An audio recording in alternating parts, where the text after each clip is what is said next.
We will return after these messages.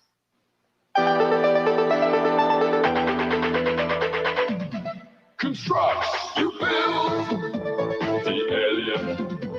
You build the Star Force. Sold separately. Challenge the alien. Hooray! The Star Force. They glow! Constructs. Star Force command set and alien battle strike set with pieces that glow in the dark. Sold separately. Constructs. We will return after these messages. Jacques, you'll ride shotgun in Volcano here. It sure lives up to its name, Matt. Tracker here. Assemble mass. Venom has struck again. Try and stop me, Tracker. Convert outlaw. Vehicles each sold separately with 2 figures. Batteries not included. Okay, Volcano, do your stuff. Fire! Mask, Wow. where illusion is the ultimate weapon.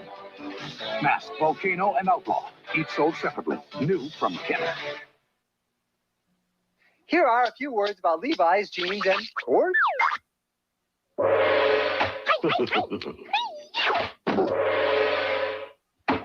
What you got for lunch? Sandwich? What kind? Warthog. Come on. Not really, see? Oh.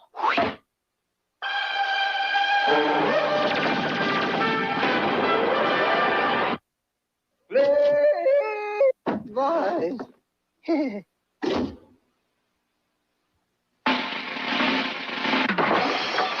We will return after these messages. There's something strange in the neighborhood. So who you gonna call? Each sold separately. Have no fear. Venkman, Stamps, and Spangler are here. So are these ghosts. They've got ectoplasm. We've been goofed. Now what? Stay Puft Marshmallow Man. Let's show this pile of dessert who's boss. Activating Chrono Blaster. We ain't afraid of no ghosts. Peter Venkman, Ectoplasm, Stay Puft Marshmallow Man, and other figures each sold separately. Ghostbusters, new from Kenner. Ever see a ball quite like this? The Nurfles, Officer Bob, Speedy, Frankie, and Scratch, each sold separately. So much fun to clown around, to change and rearrange around, to bounce and up and roll around. Yes, Nurfles are a ball to be around. They switch around, they spin around. Nurfles turn your day around. Yes, Nurfles are a ball to be around. The Nurfles, the Nurfles, Officer Bob, Speedy, Frankie, and Scratch, each sold separately from Barker Brothers. Hey, guys, what's in all the buckets? Coco. All right. Did you save me any? Sure, a whole box full. Snap, crackle, pop, Cocoa Krispies. Kellogg's Cocoa Krispies, a chocolatey part of this complete breakfast. And this really is chocolatey. With all those buckets, you can't miss. Lots of colors, lots of fun. It's changing color. Bubble gum goes in your mouth. One color and comes out another. Changing color bubblegum, 1 pack's free in Cocoa Krispies. Hi, time for timer. What? No time for breakfast? Now look, since 6 o'clock last night you haven't eaten a bite. Come on, I'll show you why that's really not the way for a growing kid to start a busy day. Here we are inside your body, and this noisy empty space is your stomach getting angry 'cause there's no food in the place. Uh-oh, let's find some food fast. Now listen. I don't want you to think this is the best way to eat breakfast, but in case you can't cook, and if you haven't time for a good cereal in a well-balanced meal, then this quickie breakfast is better than nothing at all, okay? Hey, here's orange juice and milk and fruit just waiting to be taken. And bless my soul, right here's a bowl with 1 cold piece of steak in, a hard-boiled egg, a chicken leg, or cheese or luncheon meat, or a peanut butter sandwich. Any time of day is a treat. So to keep your mom from grumbling and stop that stomach rumbling and keep your legs from stumbling when you play, you gotta eat some kind of breakfast every day.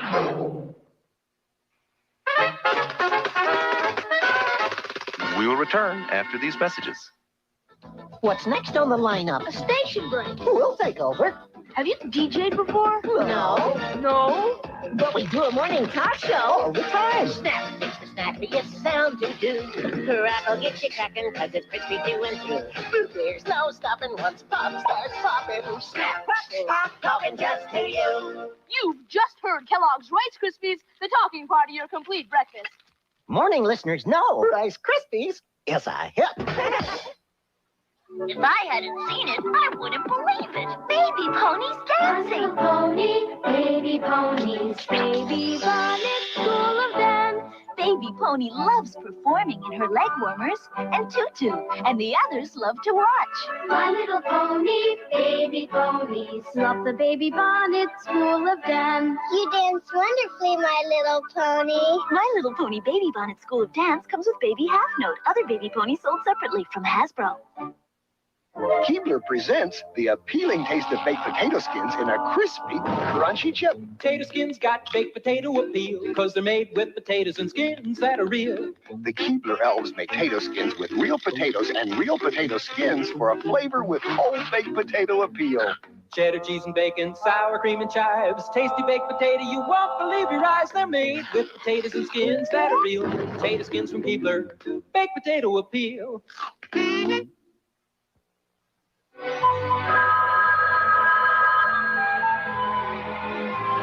Hi, Santa. Wouldn't you like to talk to Santa Claus and tell him in person what you want for Christmas? Join your friends who are talking to Santa right now and call 1-976-7800. Even though Santa's real busy talking to so many children, he'll make time to talk to you right now. It's 99 cents a minute, so ask Mom and Dad first. Call Santa live right now at 1-976-7800. We last left the faithful crew in Tampa Bay with the keys to free Captain Crunch. Now... Kids, the yellow door! Submerge them. Oh no! Song balloons! One hit and... We're sunk. Unlock the door! Hurry. But with the red key, no. Green, no. Then it must be the purple key. Yikes. You're not out yet. A song dragon. This is our last box of Captain Crunch cereal. Don't worry, it's got crunch power. The lock stays in, so it's tough to suck out.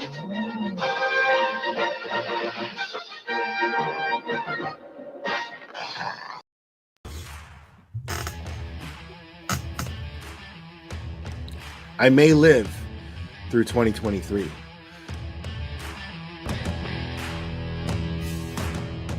I'm not ready to go yet, okay? I'm not ready. You gotta wait. I got shit to do. I'm in the middle of something, all right? Just hold on. You are a cunt. Man or woman, you are a cunt. A C-U-N-T Watt. Cunts. I happen to love the word.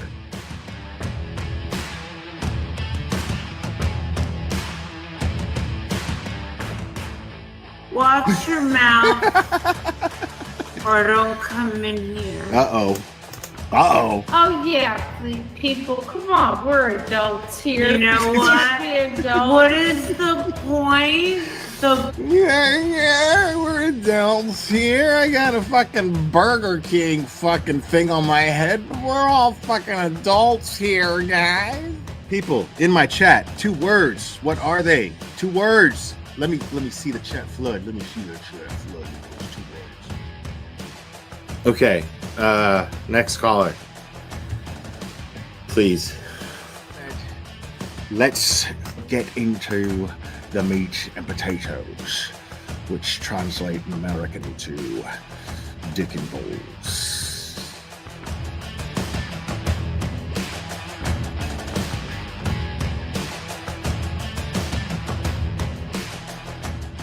I got flip-flops. These are my flip-flops. Yeah, I really like my flip-flops because I can put them on. Because look, watch me put them on. I can put them on all by myself. Watch me put them on. Look, are you watching? Look, these are my flip-flops. Thanksgiving Day. I remember it clearly. It was Thanksgiving Day. I was inserting myself in somebody else's fucking business as a cash grab, and you know. This channel is harsh reality. Karen Yak se jodió la sucia vida. Amen. This is Jonathan Lee Riches. I have cheeseburgers. I'm gonna put cheese on them. I'm gonna make sure that I have my hamburgers because I'm a big boy now and I can make the hamburgers. My mom lets me use the stove now.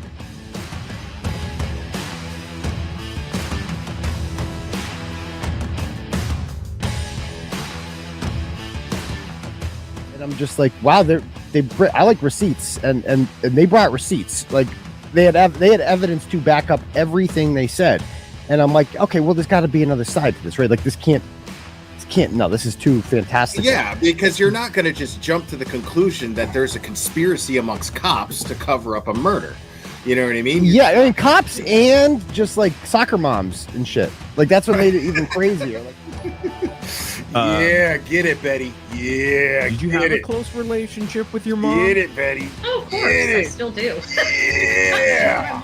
My older sister was kind of sad. She was more of the prissy girl that like going That and is getting the her hair best done shit and, fucking shopping for the dresses with mommy. I was the tomboy that liked playing with the people. Shout out to Cherry for just being just easily the most faithful and loyal supporter that I've ever had, man. That someone could have that tenacity with loyalty. And I'm really blessed to have someone like Cherry be part of this channel and in my life. So it means a lot. And yes, I named him after Mr. T and Rocky. Say, woman. Say, woman. Say, woman. Since your old man ain't got no heart, why don't you come down to my apartment tonight and I'll show you a real man. Oh my God, I'm so in love with this little dude. Yeah, I'm going to go ahead and wrap this one up. I love you guys very, very, very, very much. And we will do this again very soon, my friends. Oh, say bye. Say bye. Oh, I love you too. Give me a kiss. Oh, I love you. Bye, guys.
Woo! Oh my goodness. Woo! Y'all feel that? Y'all feel that? I can feel the energy in the streets of Canton already. It's not even tomorrow yet. I can already feel it. I was in the chat. I couldn't hop up. I wanted to. Brian LTL True Crime podcast. I was in his chat. He had Tom CPU. He had Tracy and Dana. And he had Paul. And dude, you gotta chill out, homie. You were just chilling. And now you're all hyper again. He knows y'all are, and he knows y'all are watching. He's gonna end up unplugging my shit. He just did. He unplugged my computer. Hold on a second.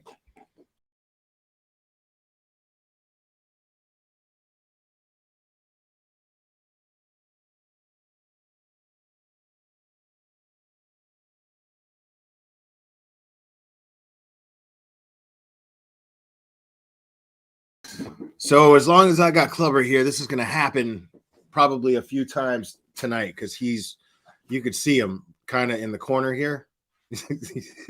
He's kind of like jumping around, having a fight with a chew toy. But if I want my computer to stay on, well, I have to keep it plugged in. But all right, he seems occupied as long as he's all right, cool. Anyway, yes, tomorrow there will be a Karen Reed hearing.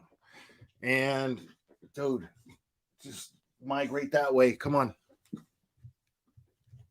Okay. There will be a Karen Read hearing, and there's going to be some interesting stuff that they're going to go over. Just to give you an idea of what they're going to go over. Now, actually, before I get into that, let's have a little fun. I'm in a festive mood.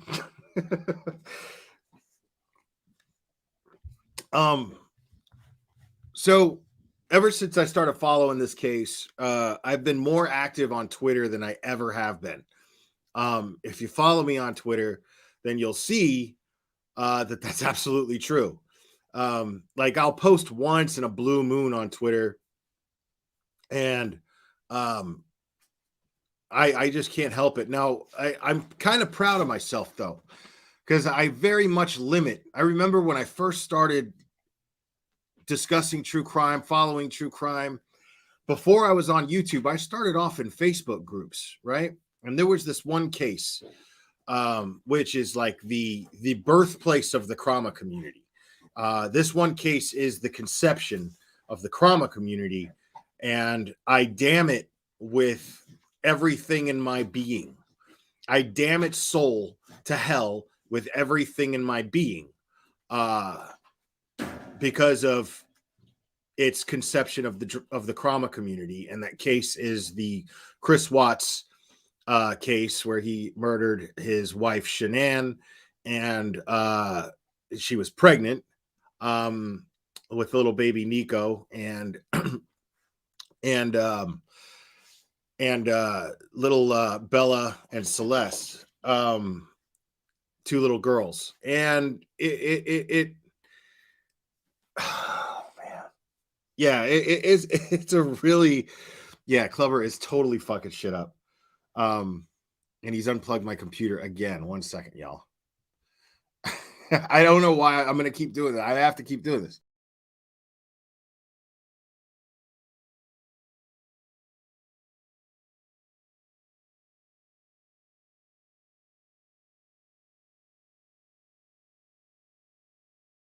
Okay. So, yeah. And so before I started on YouTube, I was following this case closely. I joined a Facebook group, and I was in a really transitional period at that time too. I had gotten to I had a lot of really hard things taking place in my life. And I take full responsibility for that, because I was in a mindset of somebody at one point. I was in a mindset that I really can't stand today. And I was someone who just basically blamed the world for my problems. My way of dealing with things was just to feel sorry for myself. And then I ended up hitting bottom, and then had a very, I guess, an epiphany, more or less, for lack of a better term. I hit bottom. I woke up, and, you know, like in Shawshank, get busy living, get busy dying. I chose to get busy living. And so what kept my mind occupied while I was doing this and going through this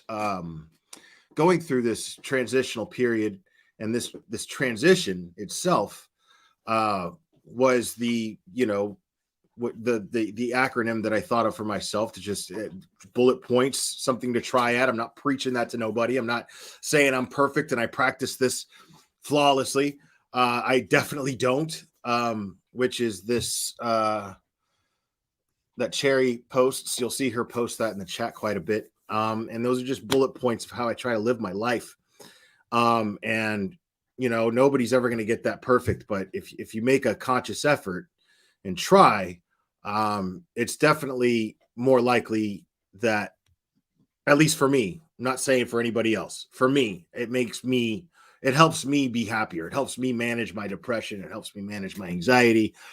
that with exercise and just different habits that I chose to.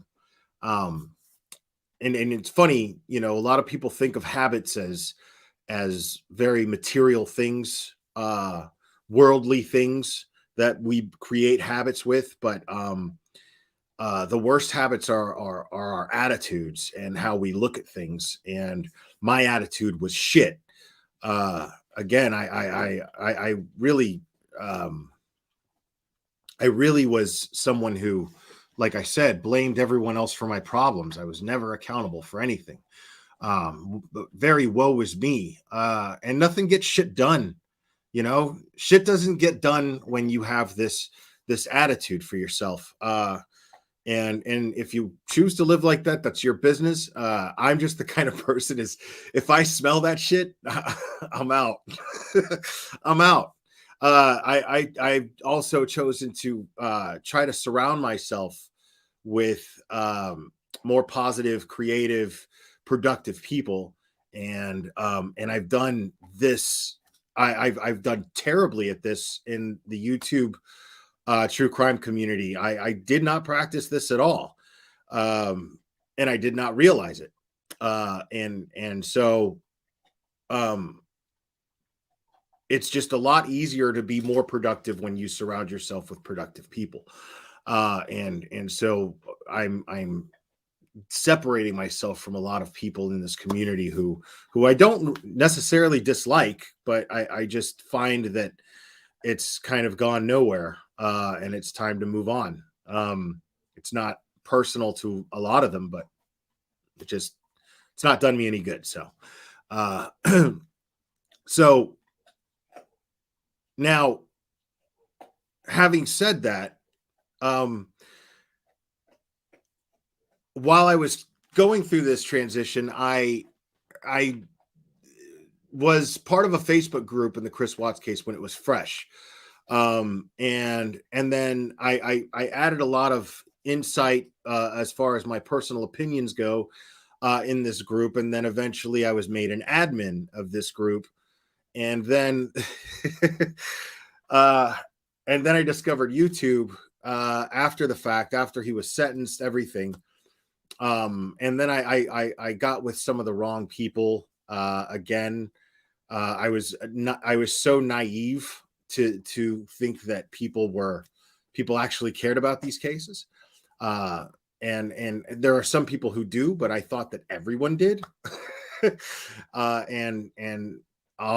I ended up discovering later on down the line, that everyone says they do, but very few actually express this with their actions. And I got mixed up with some people that I'm not proud of.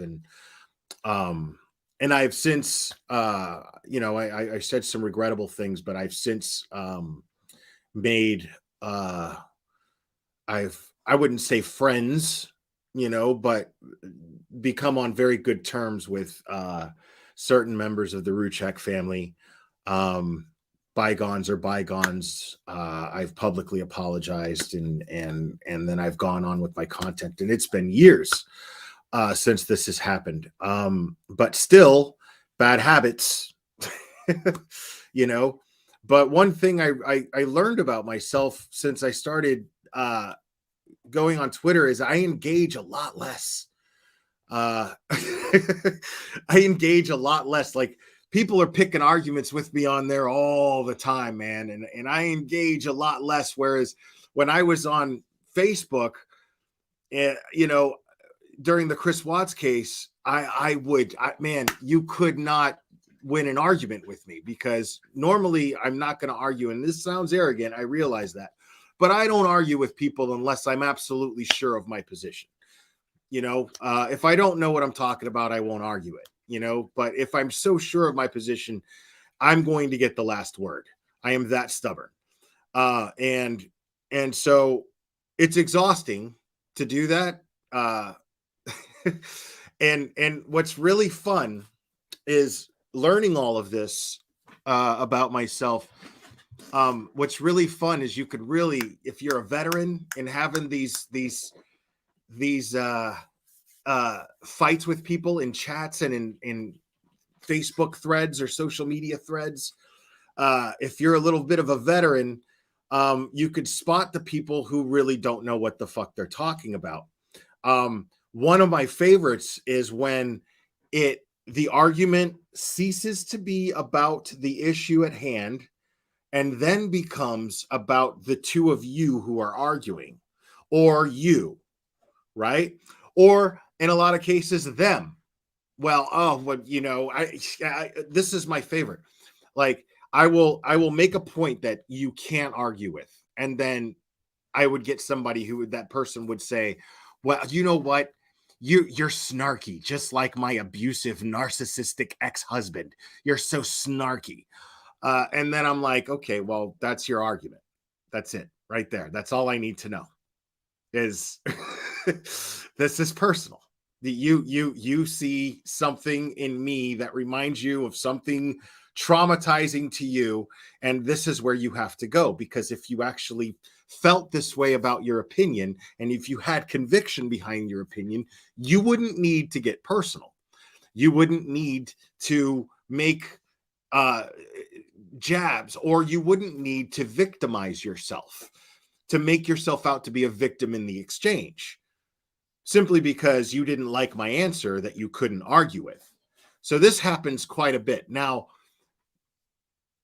once I learned this, I just didn't care, and I would just do this, and because I would enjoy it, I'm not gonna lie. I am petty as fuck like that, and I will just argue with people just to argue with them because I know I'm right.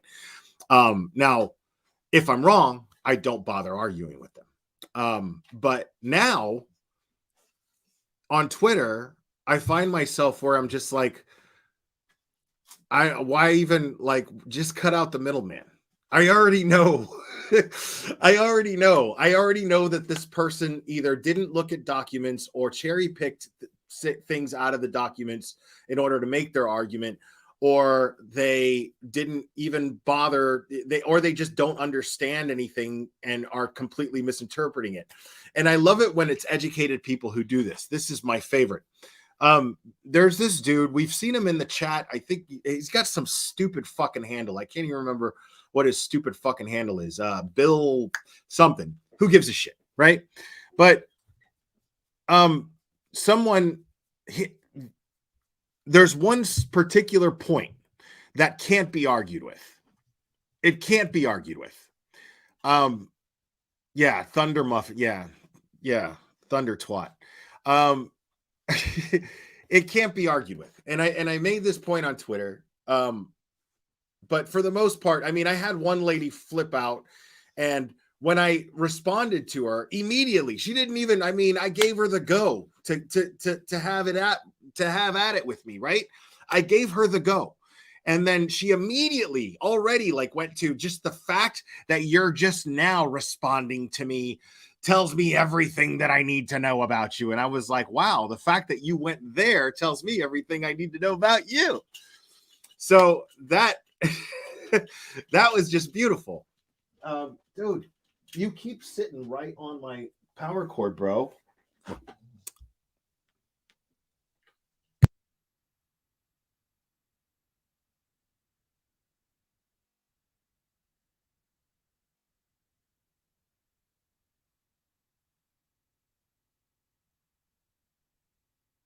I know. I love you too, buddy. But go lay down, okay? That's not going to lay down. Look at this guy, bro. I love you, buddy, but you got to go lay down. I think I'm hyping him up. I think I hype him up when I talk. That's what it is. And then he just wants to play. Please, please. Thank you. Yes, there you go. Eat your bone. Good job. I love it. Come on. Oh, my God, dude. Go eat your bone. Go. Go get it. Go get it. I love you, buddy. LTL, thanks, buddy. Free Karen Reed is right. So besides that lady, and then Thunder Twat. I mean, Thunder Muffin, really? Like, that's a grown-ass man who called himself Thunder Muffin. A grown man, bro. Called himself Thunder Muffin. I'm supposed to take that guy seriously? Even going into the conversation, how am I supposed to take that dude seriously in the slightest bit? The dude who thought of his name to be Thunder Muffin. The fuck am I supposed to do with that? So, like, at one point, somebody they make this point about, that they, I'm always catching things because of Clever. Dude, please, bro, please. So, you think Thunder Muffin is crusty, really? This wouldn't bother me at all if it didn't make the camera shake and my coffee wasn't spilling everywhere. But so the dude ends up, Clever, go lie down or I'm going to have to put you in the other room, buddy. I can't do this. I can't play with you right now. I love you, but I can't play with you right now. And don't bite my face. What are you doing? Clever. No. Go lie down. Go lie down. That's it. No. Nope. I love you, but nope. Go lie down. See how he's looking at me? Dude, you're killing me right now, bro. Go lie down. Okay. So then the dude, right? Someone makes, oh my God.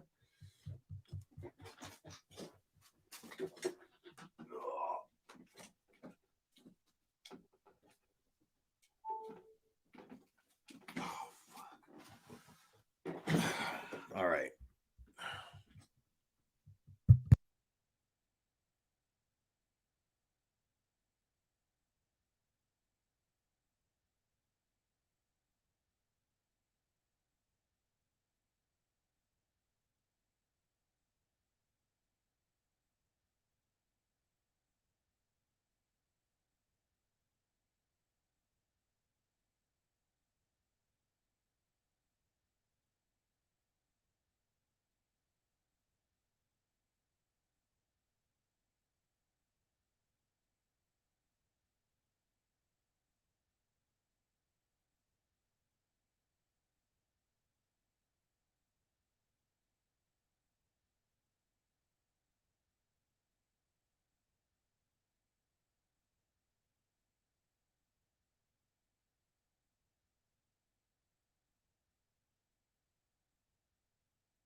Okay. I'm sorry about that, folks. And I know it breaks everyone's heart. I know it breaks everyone's heart to know that Clever is in the other room now, but I can't do this all night. Otherwise, we'll be here all night. So yeah. So now, this dude, Thunder Twat, is someone makes a point about, the only reason that Turtle Boy's in jail and the Canton Nine are in jail, or the Canton Nine are charged, is because because they intimidated witnesses. Now, this is always really funny to me because I don't understand this whole issue of look how tickled he is. I know. Like, pull your pants up, put it away, just relax. I'm not talking good about you, buddy. it's indisputable. You can't, I mean, what is intimidating about facing someone with the truth? I don't see anything at all that's intimidating if you haven't done anything wrong and you've got someone asking you questions, or you have people rallying outside your house. That's not intimidation. That's not threatening. And that would mean that the motive to intimidate them is to get them to not testify. Make no mistake, everyone here in this chat, everyone, Turtle Boy included, everyone wants those people to sit on the stand during the Karen Read trial. Everyone wants to see them get cross-examined. Everyone wants to see this. So to charge someone with intimidation because they're witnesses, well, that would imply that they want to intimidate them from testifying. That's not what anybody here wants. Everyone here is foaming at the mouth. Everyone here is gritting their teeth, drooling over the idea that Jen McCabe and Michael Proctor will be cross-examined. And those are just two. Cross-examined on the stand. We want to see what Chris Albert says on the stand. During cross-examination, we are dying to see this. So there's no intimidation here. The only thing that those people would feel intimidated by is having to face the truth, having to actually sit on that stand and answer questions in front of a judge, in front of a jury, asked by Karen Read's defense attorneys. That is the only thing that they should feel intimidated by. So what's the harm? That's not intimidation. That's their own fault. Because if you've done nothing wrong, and this person, John O'Keefe, this police officer, was their friend, then why wouldn't they want to get up there and testify against Karen Read? Why wouldn't they want to get up there with all the conviction in their power, everything in there, everything burning in their soul? Why would they not want to testify against Karen Read and get her locked up? Why wouldn't they want to do their part? It makes no sense why they would try to get out of testifying. Therefore, it makes no sense that they would feel intimidated by having to answer questions truthfully if they had done nothing wrong. You cannot be intimidated by the truth unless you have something to hide. Simple. Simple. And then I argue the fact, which I've made this point many times on this channel, and then I argued the fact that the law itself is a First Amendment violation. The law itself is unconstitutional. The law in which they are applying to charge Turtle Boy and to charge the Canton Nine, what they are doing is, at least the law itself, the law that they're using is unconstitutional. And I've read what that First Amendment says. It says that you cannot create a law that impedes on someone's freedom of speech or freedom of assembly. You cannot create a law that does this. That law absolutely does that. That law 100% does that. And then Thunder Twat wants to argue and go, you need to read up on your Sixth Amendment. Like, bro, really? Like, because I wonder what kind of education this guy has. Please tell me this guy went to fucking college and I didn't. You know what I mean? Because I fucking didn't. And this fucking dickhead can't even fucking recite something that's taught in the 3rd grade to every American for the past 200 plus years.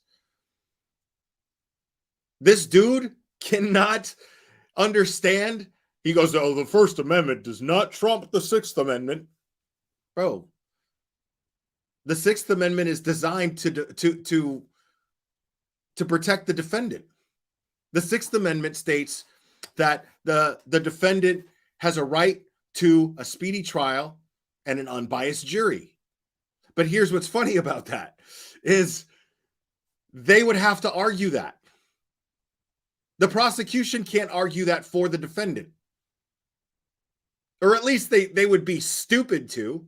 But in a sense, they are doing that because a jury's going to see this. A jury's going to see that there's something wrong with the mechanics in all of this. And I'm really glad that you brought up the Sixth Amendment because they're going to say, oh, well, they're tainting the jury pool. I mean, that's when you get a venue, you get a movement of venue, a relocation of venue. It's fine. It happens all the time. This is called a high-profile case. All high-profile cases deal with this. So it's funny to me that you're going to sit here and go that the First Amendment doesn't trump the Sixth Amendment. Actually, it kind of does. And especially in this case, it definitely does. Especially in this case, because the Sixth Amendment is fucking moot. It has nothing to do with anything. Because again, they're not the defendant is not arguing that her Sixth Amendment rights are being violated. She's counting on the court of public opinion. She's counting on people to see this and go, wait a minute, there's something seriously wrong here. Which is why Michael Morrissey's district attorney's office is being investigated, because the arguably corruption, but let's just call it negligence for now, but the arguable alleged corruption goes all the way to the top, to the DA's office, to the Canton Select Board, and therefore it requires federal investigation. Because they're not going to investigate themselves. If the alleged corruption goes all the way to the top, then you have to have federal. And this is what makes me mad. Because I'm an independent. I'm registered an independent, not Democrat, not Republican, not Libertarian.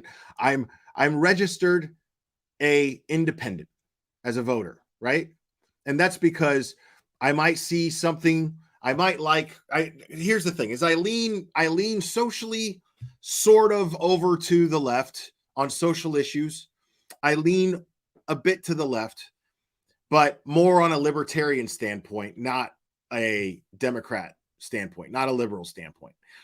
On an economic level, when it comes to economics, I lean more to the right, but still on a libertarian level, less on a conservative level. So I'm independent, right? So now that doesn't really mean that I know what the fuck I'm talking about, granted, but the thing is someone with my beliefs generally is a proud American, is a patriot, and when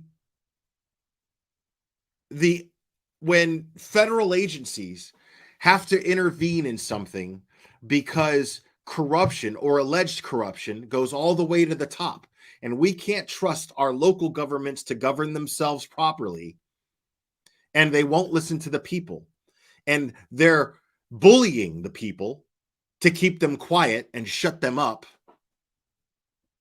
then you need federal intervention. Unfortunately, you have to.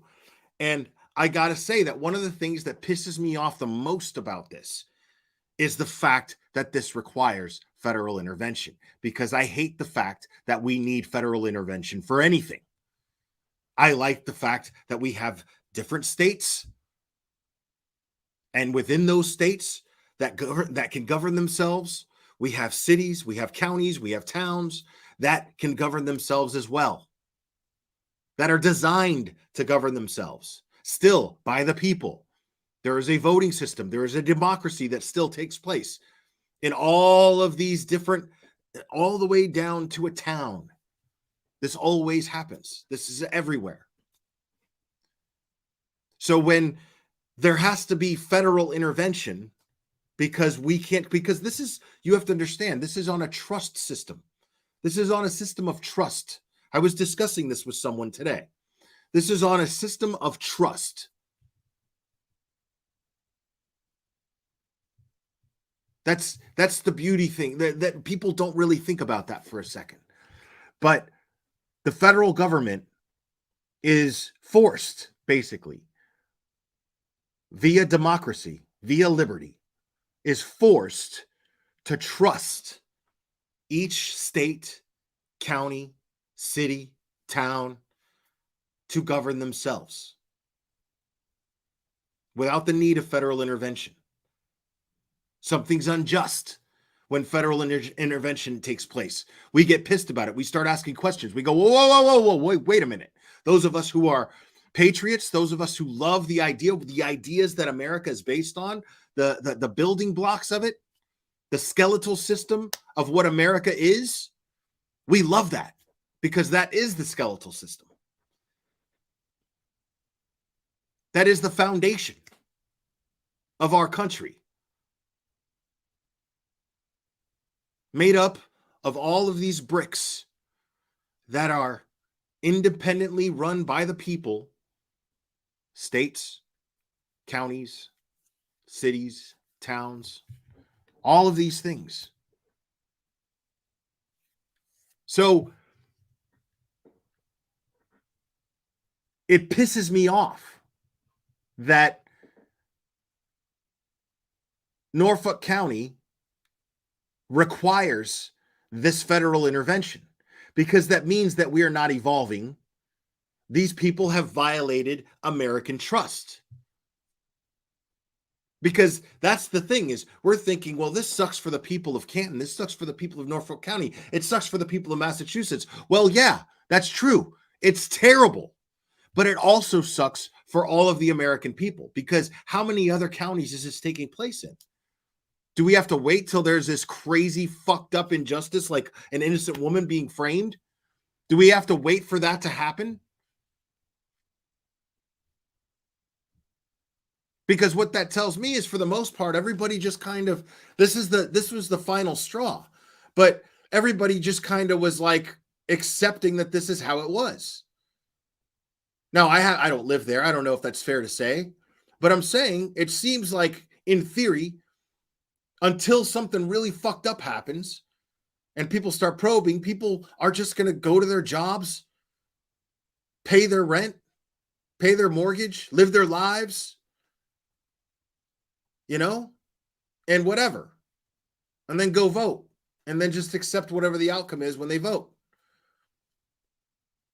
But now here we are, where we see a very public case, and somebody who brought it public, somebody who got people looking at this and going, wait a minute, something's not right. That person, being Turtle Boy, is now being locked up.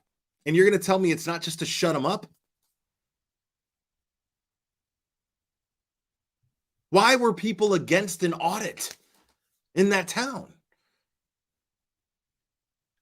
It makes no sense.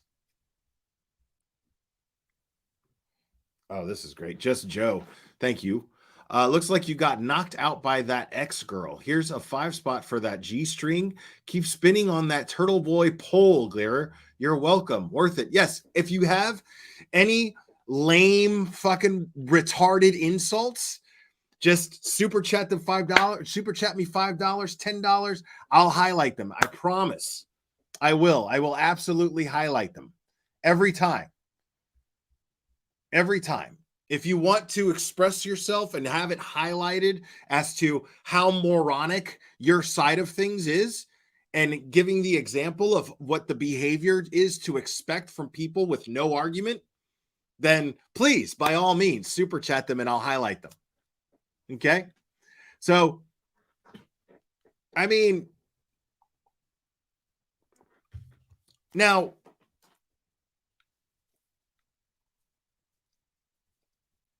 Ryan F. What does the F stand for? Fucking retarded? Sorry.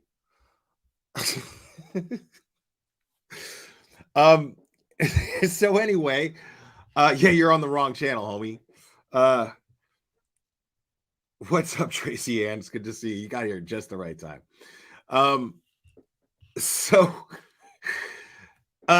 Yeah, where I'm at on this is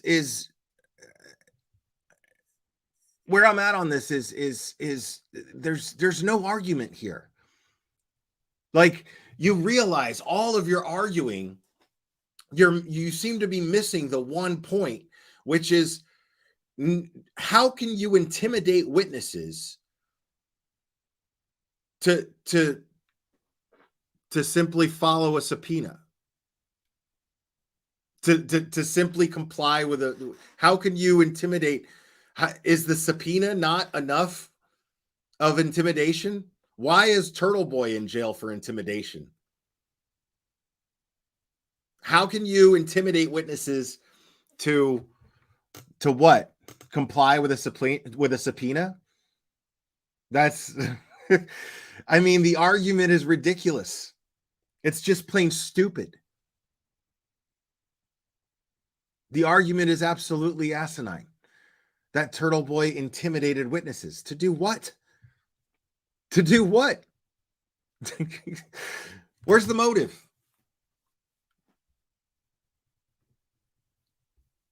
Baloney. Thank you so much. Great streams and insight. You have free, innocent Karen Reed. DW, thank you so much. You know you're doing well when the trolls pay you to promote their message. Right. Exactly. I mean, like, please, by all means. By all means. It's just very funny to me. Like, that's why I'm so confident in my position in all this. That's why I'm so confident. Because, I mean, all you have to do is just think for a second. Now, moving on. Sleuthy Goosey messaged me before this started, and told me that there's some updates in the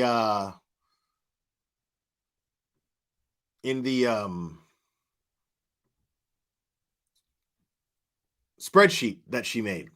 Sorry, I can't think and talk and do this all at the same time. So there's some updates. We're going to go over those. And real quick, we're going to discuss a little bit what's going on with the Karen Reed hearing tomorrow. And I'm going to read this was dropped today at 11:03 a.m. by the Boston Globe.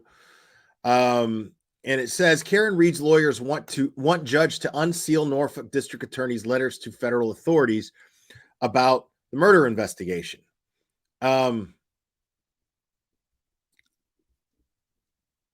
So it goes on to say lawyers for Karen Reed, the Mansfield woman charged with second-degree murder for allegedly backing her SUV into her boyfriend and leaving him for dead during a blizzard in Canton in 2022, are asking. It's so funny. Like, when I hear that, it sounds so fucking ridiculous to me now.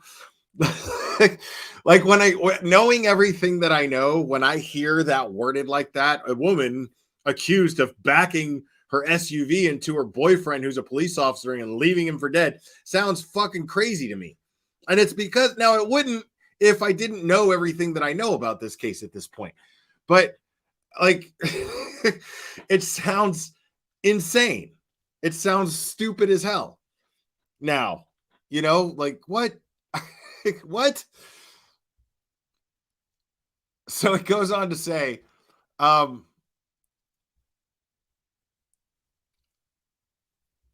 her SUV into her boyfriend and leaving him for dead during a blizzard in Canton in 2022, are asking a judge to unseal letters. Her attorneys are asking a judge to unseal letters sent between the Norfolk District Attorney's Office and federal prosecutors who are separately reviewing the murder investigation. Now, again, this is, I don't know if they could have worded this a little better or not, but it's important. They're not investigating the murder. They're investigating the investigation. So maybe they did get it right, but it's very important to keep that in mind and important to understand that the feds have not intervened in the John O'Keefe murder investigation.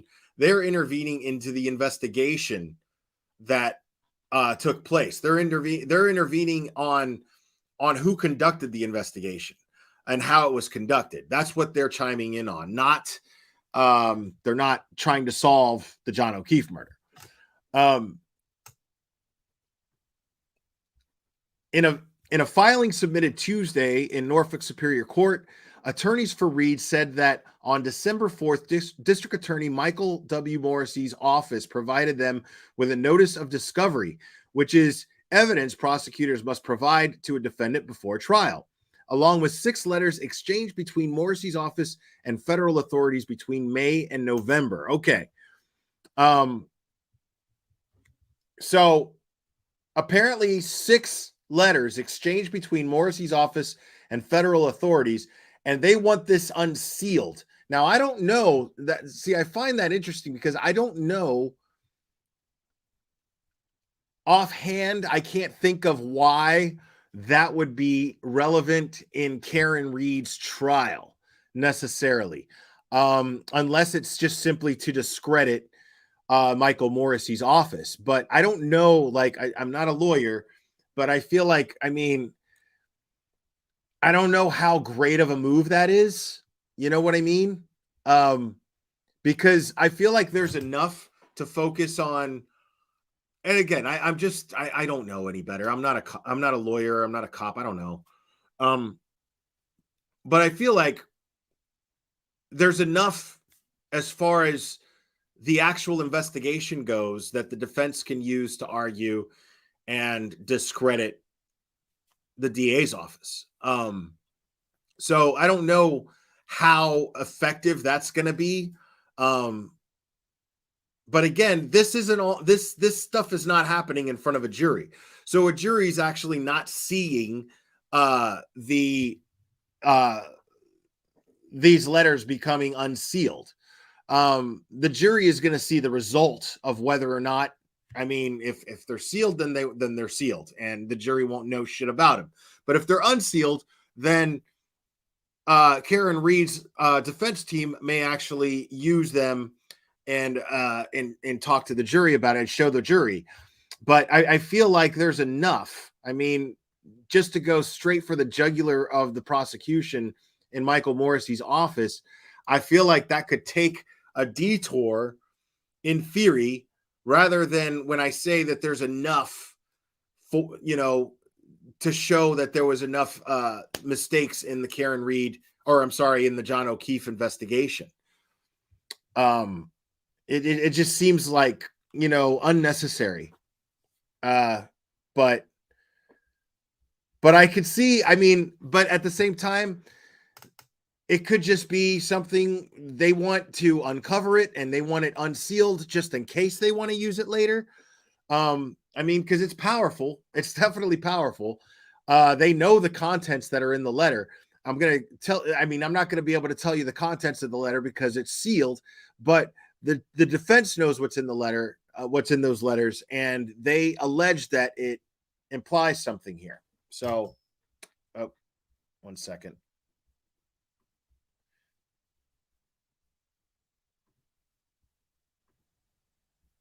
Hold on a second. Let me pull this up real quick.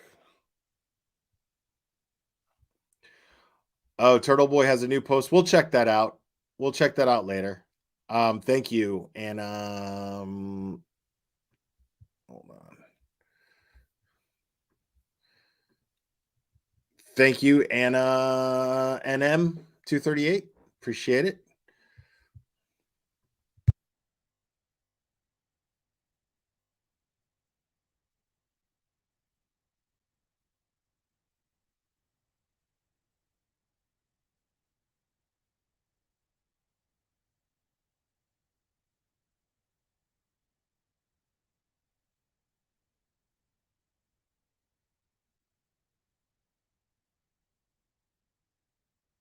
Yeah, I was supposed to get a login to where I didn't have all the ads, but I haven't gotten that yet. Let me go ahead and continue reading this. Prosecutors had filed a motion to have the letter sealed. Reed's lawyer said that the prosecutors had filed a motion to have the letter sealed. Reed's defense team has the letters, but wants them to be publicly available.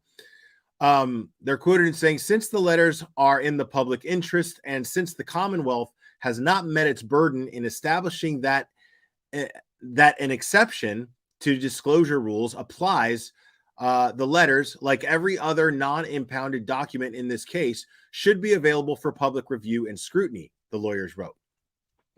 A pretrial hearing in the high-profile case is scheduled for Friday, tomorrow. The Commonwealth is comfortable that these matters can be adequately addressed at the hearing. David Traub, a spokesperson for Morrissey's office, said Thursday. I mean, what a cop-out of a response there. The Commonwealth is comfortable that those matters can be adequately addressed. Okay.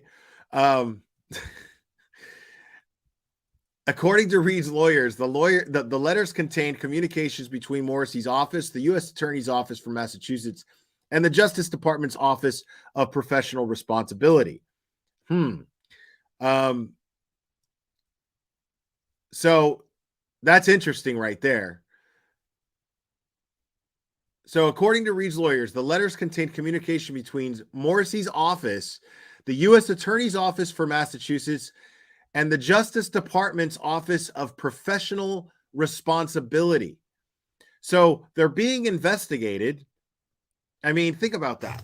They're a professional responsibility. Like there's a department. there is a department in the Justice Department. There's a little office. There's a floor probably at the Justice Department that handles professional responsibility. Like, are you doing your job? Which I find interesting. Hold on.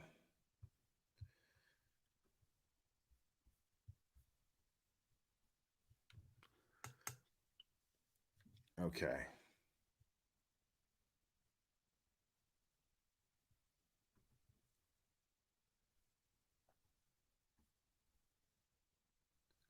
All right.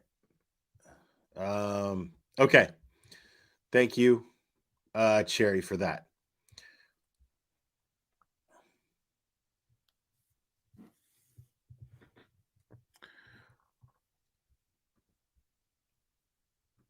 Now, it goes on to say, the Commonwealth is, okay, wait, I already read that. 3 of the letters were from Norfolk First Assistant District Attorney Lynn Belland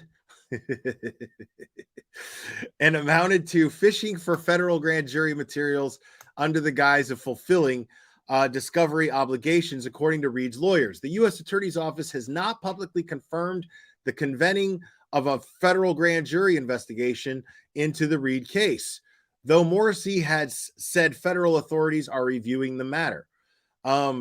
2 other letters were sent between Morrissey and the Department of Justice Professional Responsibilities Office in May and June. Reed's lawyer said, Morrissey sent a 3rd letter in November to Jody Cohen, special agent in charge of the FBI field office in Boston. Reed, 43, has pleaded not guilty to charges of second-degree murder, manslaughter, while operating under the influence of alcohol and leaving the scene of personal injury and death.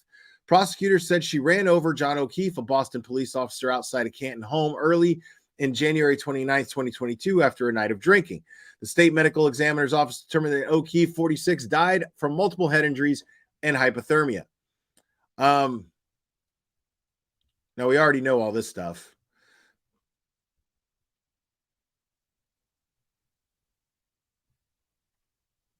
So Morrissey, in an interview last month, said he was mystified why Federal prosecutors and the Boston office of the FBI had taken the extraordinary step of conducting an inquiry into the Reed prosecution.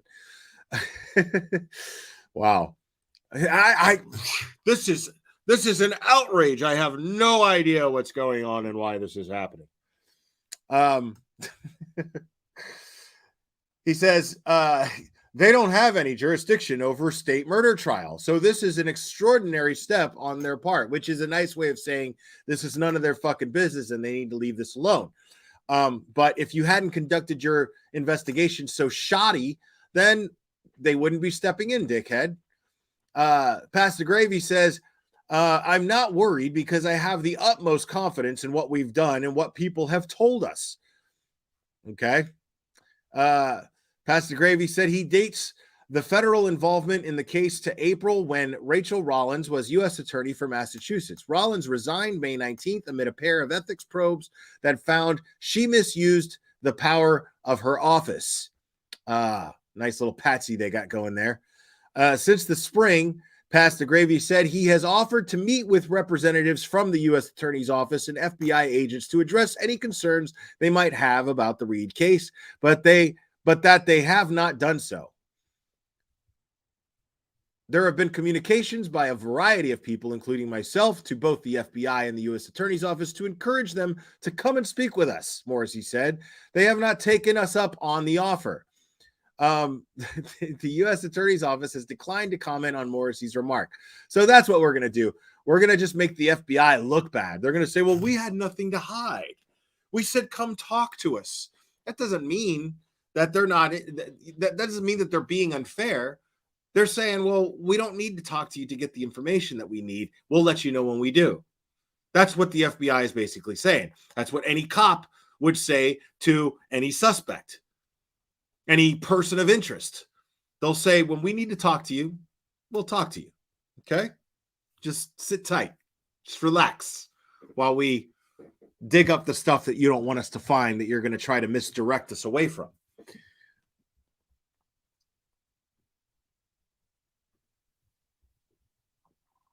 So the U.S. Attorney's Office has declined to comment on Morrissey's remarks. Last month, Morrissey said his office had not received formal notice from federal authorities about their investigation, but had provided Reed's lawyers with all communications with federal officials about the case. See, I find that interesting. Doesn't that timing sound really familiar after what we just talked about in the last stream regarding Yellow Mellow, right? What happened? What did he get reprimanded for? He got reprimanded for not doing jack shit until there was an inquiry from the people from the bar association that was going to reprimand him. He didn't offer up anything to try to resolve the issues that he was being investigated for until he found out that he was being investigated, which is exactly what's taking place here. Oh, well, wait a minute. No, wait, what? Oh, we're being investigated? Oh, yeah, come on in and we'll let you know everything that you need to know. We'll tell you whatever you need to know. No, it's not that simple. Like, you should have done your job right the first time. Now we're trying to catch you on something because we have enough reason to believe that you're dirty. We might not find out that you're dirty, but we damn sure have reason to believe enough to go looking. So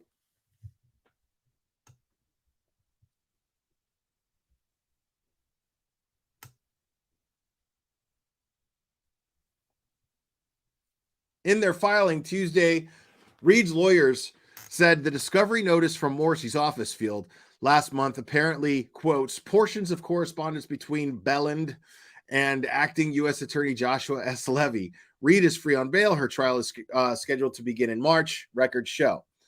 Okay. So this pretrial hearing is happening tomorrow. This is what we can expect. I was under the impression that they were probably going to discuss the issue with Jennifer McCabe's phone. But again, we have some court documents which we'll go over. Let me real quick. So I have Turtle Boy's recent blog pulled up here, and in the interest of good form, considering the man can't do his own live stream right now because he's unjustly incarcerated, I'm going to go ahead and read it since I have so many of you in here.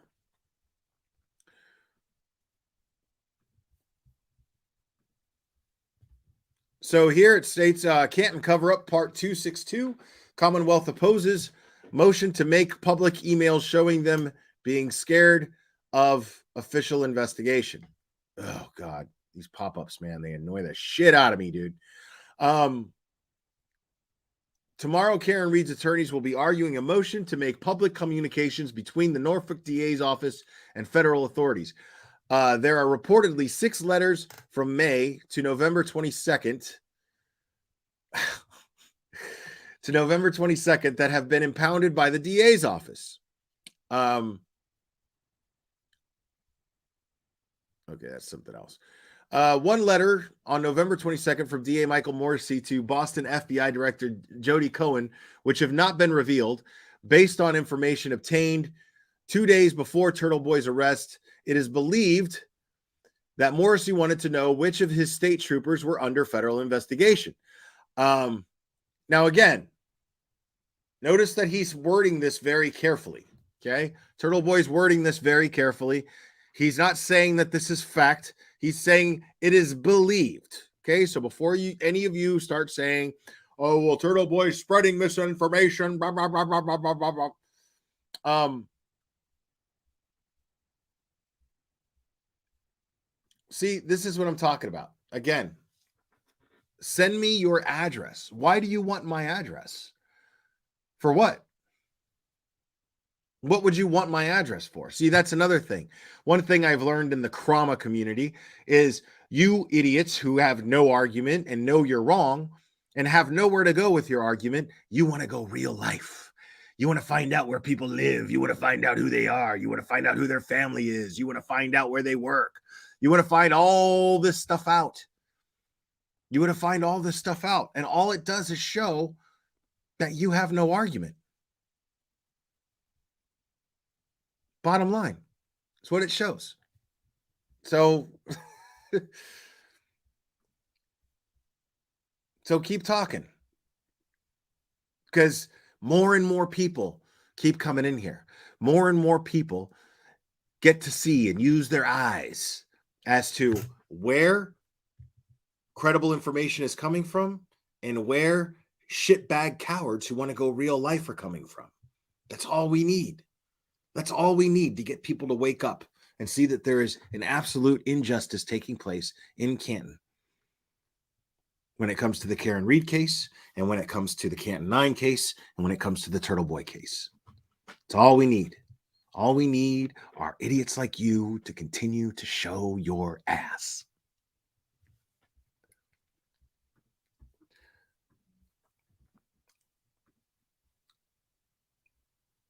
Based on information obtained 2 days before Turtle Boy's arrest, it is believed that Morrissey wanted to know which of his state troopers were under federal investigation.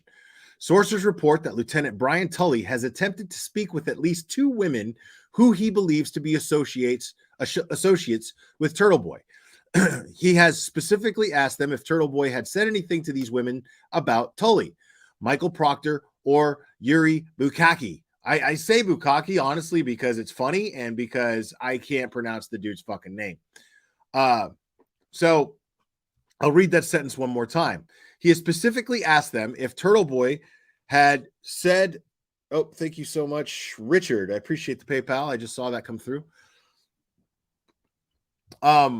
He has specifically asked them if Turtle Boy had said anything to these women about Tully, Michael Proctor, or Bukaki being under federal investigation.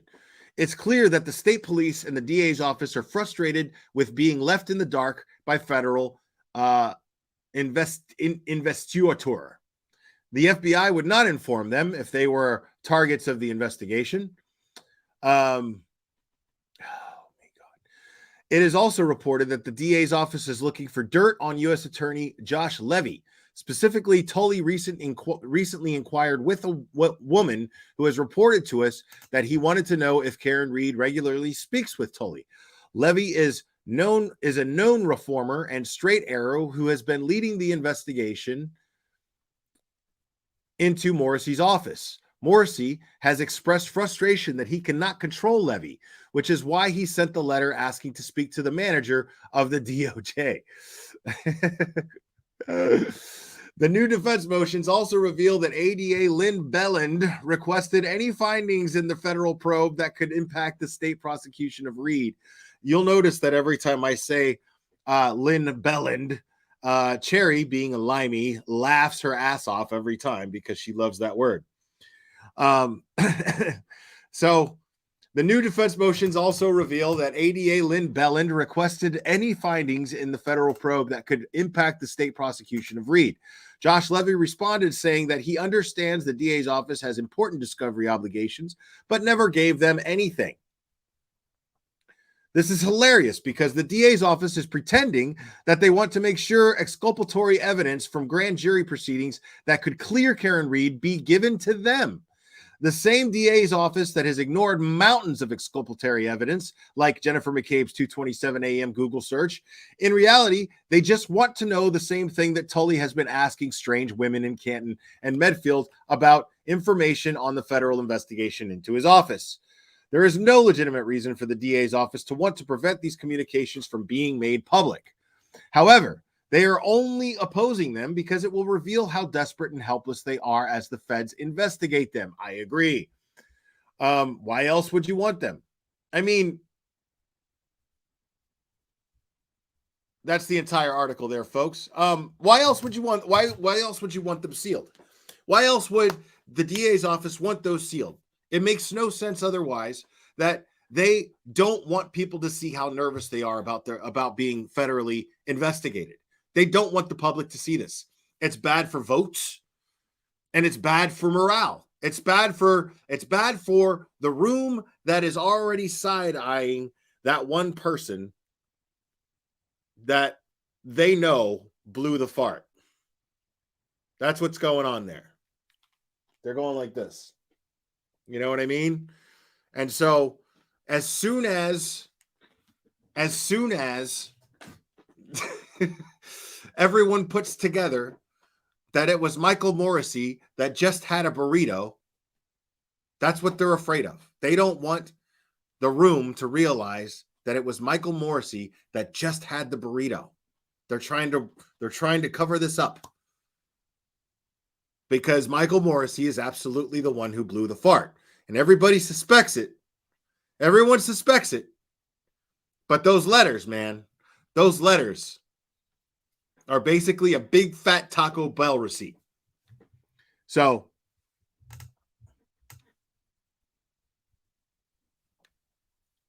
now I'm going to go over now. I mean, this is what we're going to go through as far as the hearing tomorrow, the pretrial hearing for Karen Reed tomorrow. This is what we have to expect, at least on the inside of the building. We're going to discuss a little bit about what is going to happen on the outside of the building, more or less. Oh, come on, Cherry. That was the fucking analogy of the year, please. I mean, people, let's just keep it real. Was that not the analogy of the year? That was absolutely the analogy of the year, folks.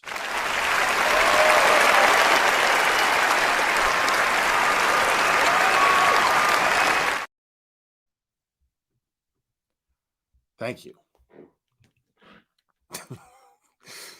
So there's also let's go over. I don't even know what I'm going to be looking at here. We're going to look at the new documents updated by Sleuthy Goosey. I haven't had a chance to look at them yet. She messaged me right before I went live, let me know that they were there. So I was like, all right, great. So we're going to go over that. And I can't guarantee that that I'll know or understand fucking any of it. But I'll do my best, okay? I'll do my best. So there's a couple. One that was posted January 2nd, where the defendant's opposition motion for protective order pertaining to Commonwealth's notice of discovery with associated 6 attachments. I don't know what that means. Let's see. Now comes the defendant, Karen Reed, and respectfully opposes the Commonwealth's proposed protective order pertaining to the Commonwealth's notice of discovery pursuant to Massachusetts criminal blah, blah, blah, blah, blah, with associated 6 attachments. Hereafter, Commonwealth's notice of discovery and the attachments to the letters.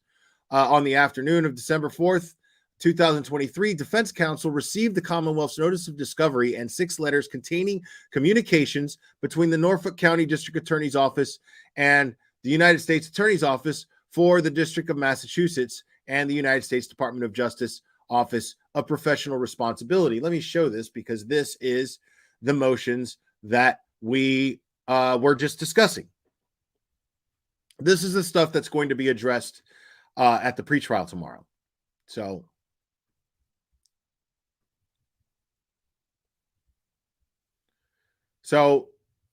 this is Karen Reed basically opposing that the protective order pertaining to this these 6 letters. So let me refresh my coffee here because I've been talking so much. It got cold on me.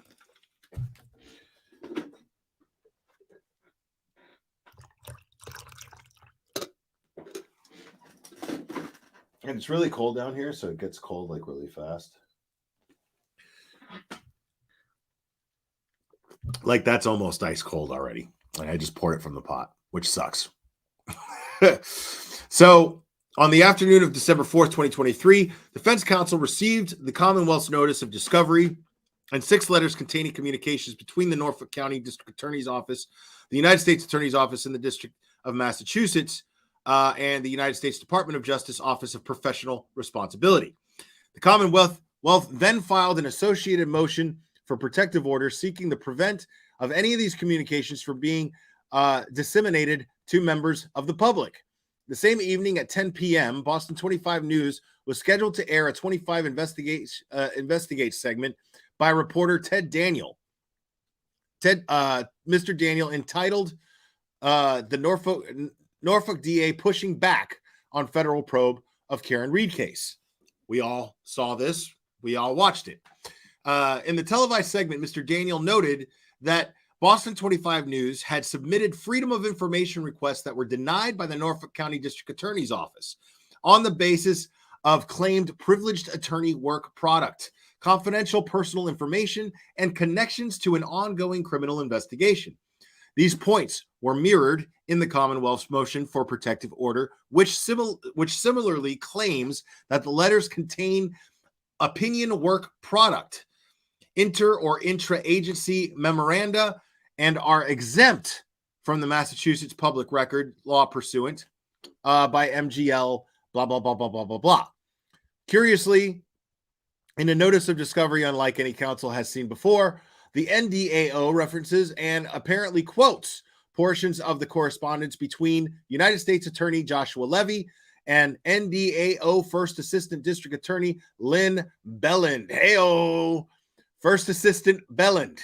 Footnote, one of the Commonwealth's public notice of discovery states, on November 3rd, 2023, United States Attorney Joshua Levy spoke with First Assistant Lynn Belland and essentially reiterated his position as stated in the June 12th, 2023 response that he understands that the Norfolk District Attorney's Office has important discovery obligations and will be back in touch with First Assistant Lynn Belland as circumstances dictate.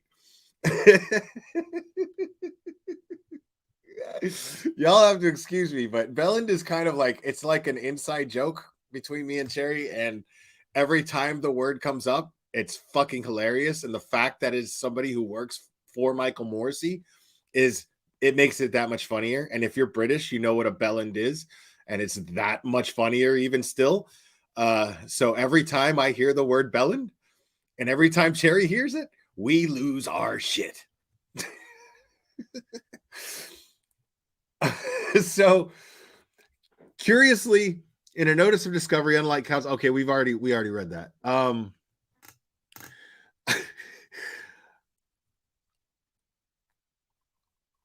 Okay, so on November 3rd, 2023, United States Attorney Joshua Levy spoke with First Assistant Lynn Belland and essentially reiterated his position as stated in the June 12, 2023 response that he understands that the Norfolk District Attorney Office has important discovery obligations and will be back in touch with First Assistant Lynn Belland as circumstances dictate.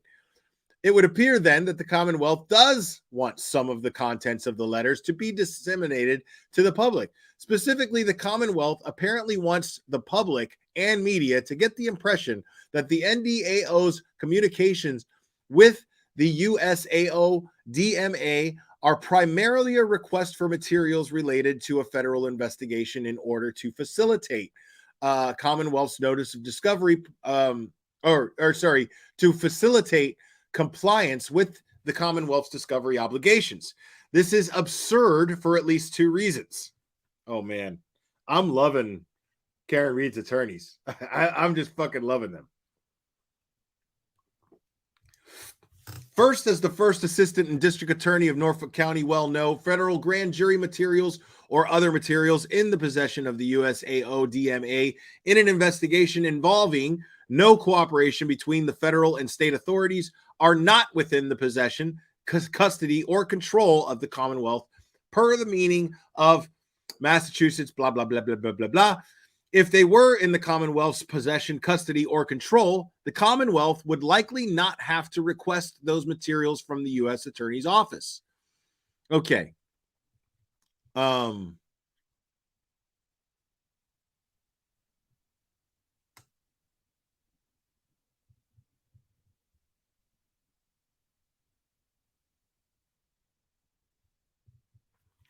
Okay. And second, as the Commonwealth also notes in its public notice of discovery, there are 6 letters that were produced to the defense. First Assistant Belland's letters fishing for federal grand jury materials under the guise of fulfilling NDAO's discovery obligations to Miss Reed. And Levy's response compromised only half of the letters produced to the defense. The Commonwealth has captioned the other 3 letters as follows. Now, this is how they're captioned by the Commonwealth. Number 4, Norfolk District Attorney Michael W. Morrissey, May 15th, 2023, letter to the United States Department of Justice, Office of Professional Responsibility. Number 5, the United States Department, this is 5 out of 6. The United States Department of Justice, Office of Professional Responsibilities, June 1st, 2023, response to Norfolk District Attorney Morrissey. Number 6, Norfolk District Attorney Michael W. Morrissey's November 22nd, 2023 letter to Jody Cohen, Special Agent in charge of the Federal Bureau of Investigation. The Commonwealth apparently wants to release the portions of these letters that it perceives as favorable, while preventing the rest of being disseminated to the public. The Commonwealth cannot have it both ways. Either the letters should be disclosed in full, or they should not be disclosed at all. Right. I mean, that's so stupid on their part. That's just fucking dumb. Like, every time there's something new, right? Every time there's some other shit that presents itself that Michael Morrissey's office does, I'm like, don't they know that they're shooting themselves in the foot? It makes no sense to me. Like, of course, Karen Reed's defense team is going to argue this. Of course they are. Like a first-year law student would fucking argue that, dude. Like, think about it.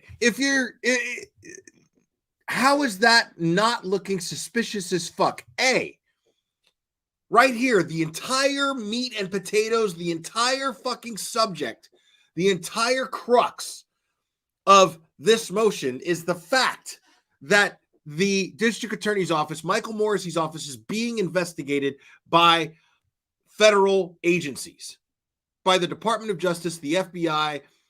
I mean, they're being investigated. That is the nucleus of what we're talking about right here, right?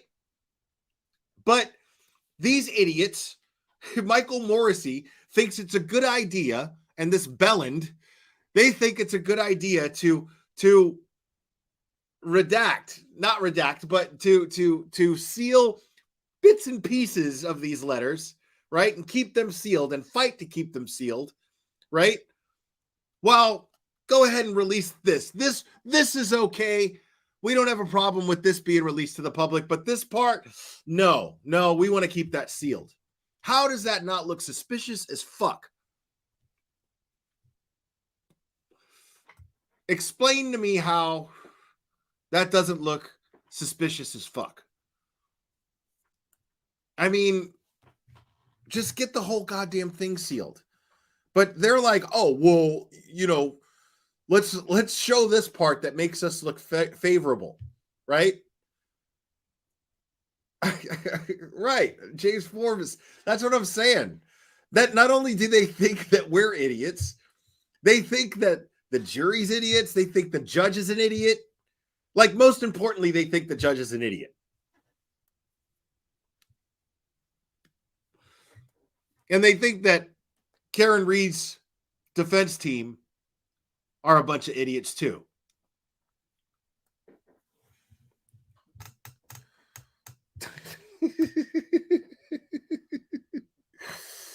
Oh my God, y'all.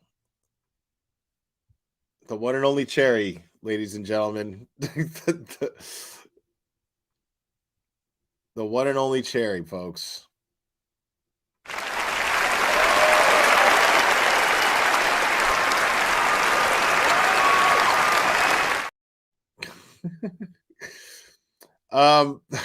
So that's just one of the documents. Okay.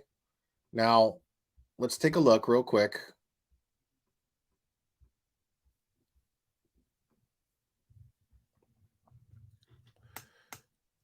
Let's see if this one says anything different.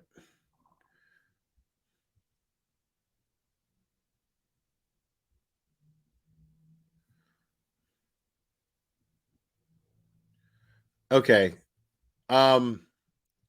So this one is defendant Karen Reed's opposition to motion for protective order pertaining to DNA profiles of investigating law enforcement officers. Oh, so this is about DNA profiles. Okay, so this is interesting.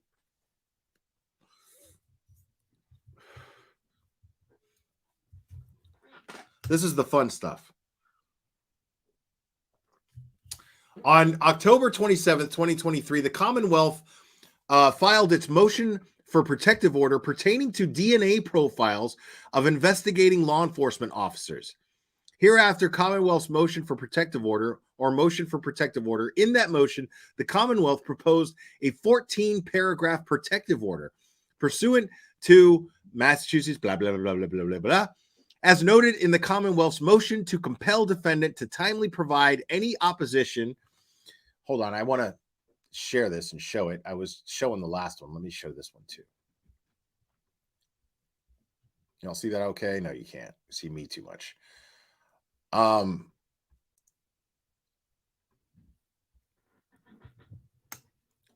So as noted in the Commonwealth's motion to compel defendant to timely provide any opposition and proposed order to the Commonwealth's motion for protective order pertaining to DNA profiles of investigating law enforcement officers.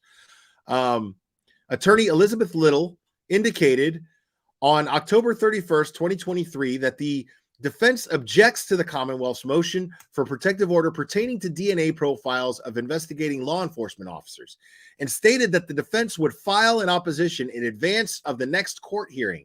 Nevertheless, the Commonwealth filed its motion to compel such an opposition on December 4th, 2023, requesting that the defense file its opposition within 14 days. It is unclear why the Commonwealth seeks an accelerated timeline regarding this particular opposition.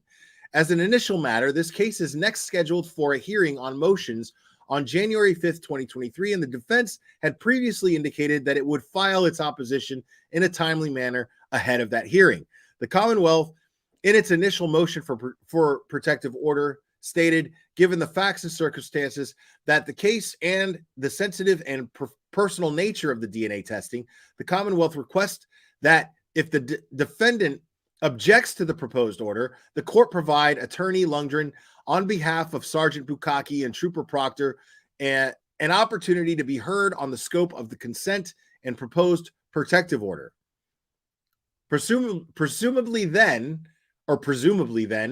where the defense has indicated that it does not, or that it does have an objection to the motion for protective order. This motion and opposition would be heard on January 5th, 2023, and Attorney Lundgren will be able to present argument on that date. Nevertheless, to avoid any accusation that the defense is causing any delay in this matter, wherein mandatory discovery is still not complete nearly 2 years after the alleged incident, Ms. Reed submits the following opposition within the 14-day period proposed by the Commonwealth. And I love how they worded this. Because they're basically like, all right, so here's your shit within your 14 days. Here's your shit. Shut up. But I want to point out in this document that we find it weird that they gave us this fucking deadline. You know what I mean? Like it's weird. Because I'm thinking, why would they want their DNA profiles? Why would the investigating officers want their DNA profile sealed? Why wouldn't that be something that they would just present? That's what I find weird. Why does no one find this suspicious? I'll explain why people on Twitter who think that Karen Reed is guilty don't find this suspicious. It's because they don't read these things. That's why. They don't even know that this shit fucking exists. That's it. Because there's no reason why you would have a problem as an investigative if you're trying to prove and you think that you can prove that the person that is sitting in the defendant's seat in a trial, if those people are sitting, if that person is sitting in the defendant's seat and you are so sure that they are guilty via your methods of investigation, right? You're that sure, dude, sure. Yeah. You need my DNA to go up to butt up against the DNA of the defendant? Sure. Whatever you need. Absolutely. Why would they not want their DNA? Why would they be so adamant about having their DNA profile sealed in this trial? What would investigators have to hide? Nobody finds that weird?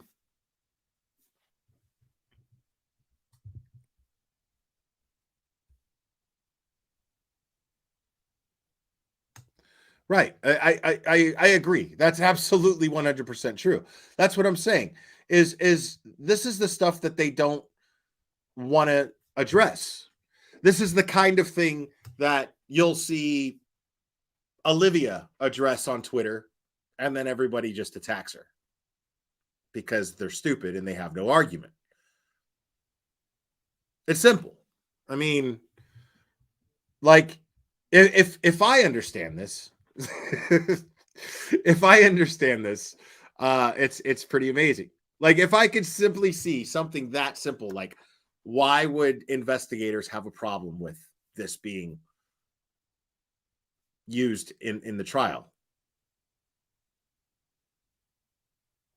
I mean, that's one theory, sure, but that's kind of besides the point. I mean, that's a little bit more detailed, and that's some strong speculation. But you know, we're all entitled to our opinions as to why. Sure. What I'm saying is,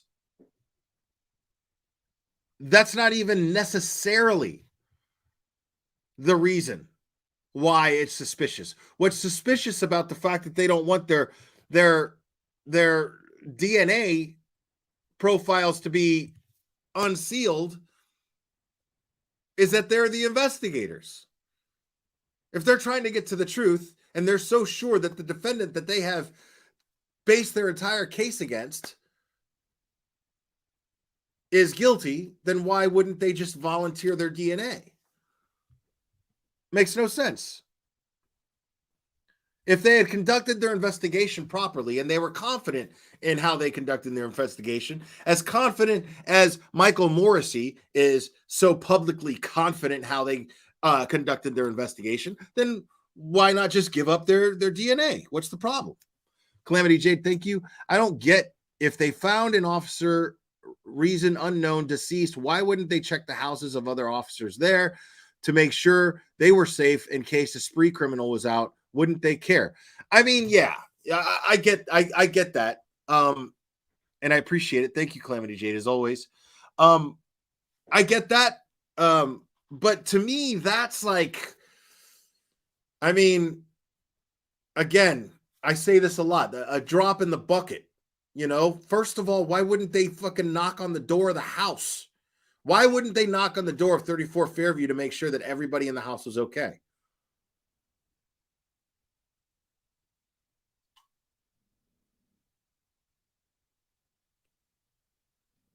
Oh, Clubber's, dude, I can hear Clubber snoring in the other room. Like he's passed the fuck out. He wore himself out. It's just funny. I was like, what is that? And I could just hear Clubber snoring. I mean, it's why would, I mean, that's one of the first things. I mean, we could go into the red solo cups. We could go into the surveillance footage. We can go into all kinds of different shit. There's so many things wrong with this investigation that are blatantly wrong, right? That being one of them. That's true. And I agree with you, Calamity Jade. But before my point being is, before I would even get to that, why wouldn't they just knock on the door of 34 Fairview that very morning and go, hey, we need to make sure that everybody in the house is okay. You know?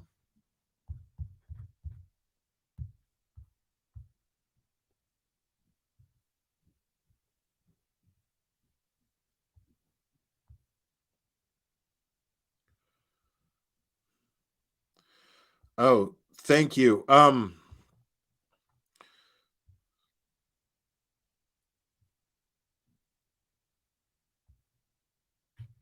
One second. Let me respond to this text.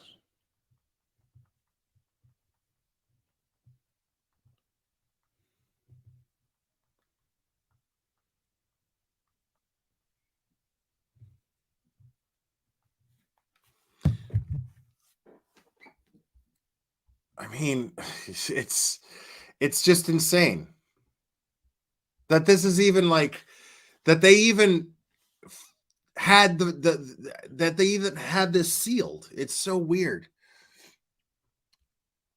So the defendant's position on the Commonwealth's proposed order. Ms. Reed proposes the following with respect to the Commonwealth's proposed procedure for collection and use of Sergeant Bukaki and Trooper Proctology's DNA.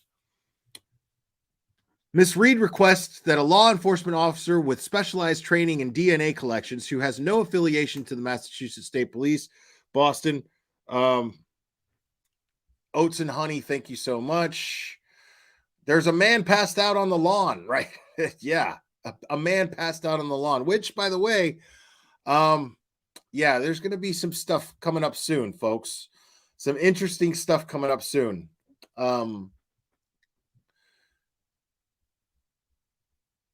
I had a bit of a preview of something to come that I can't really talk about yet, but you guys have been patiently waiting for it, and you'll enjoy it when it drops. But yeah, it's in regards to that.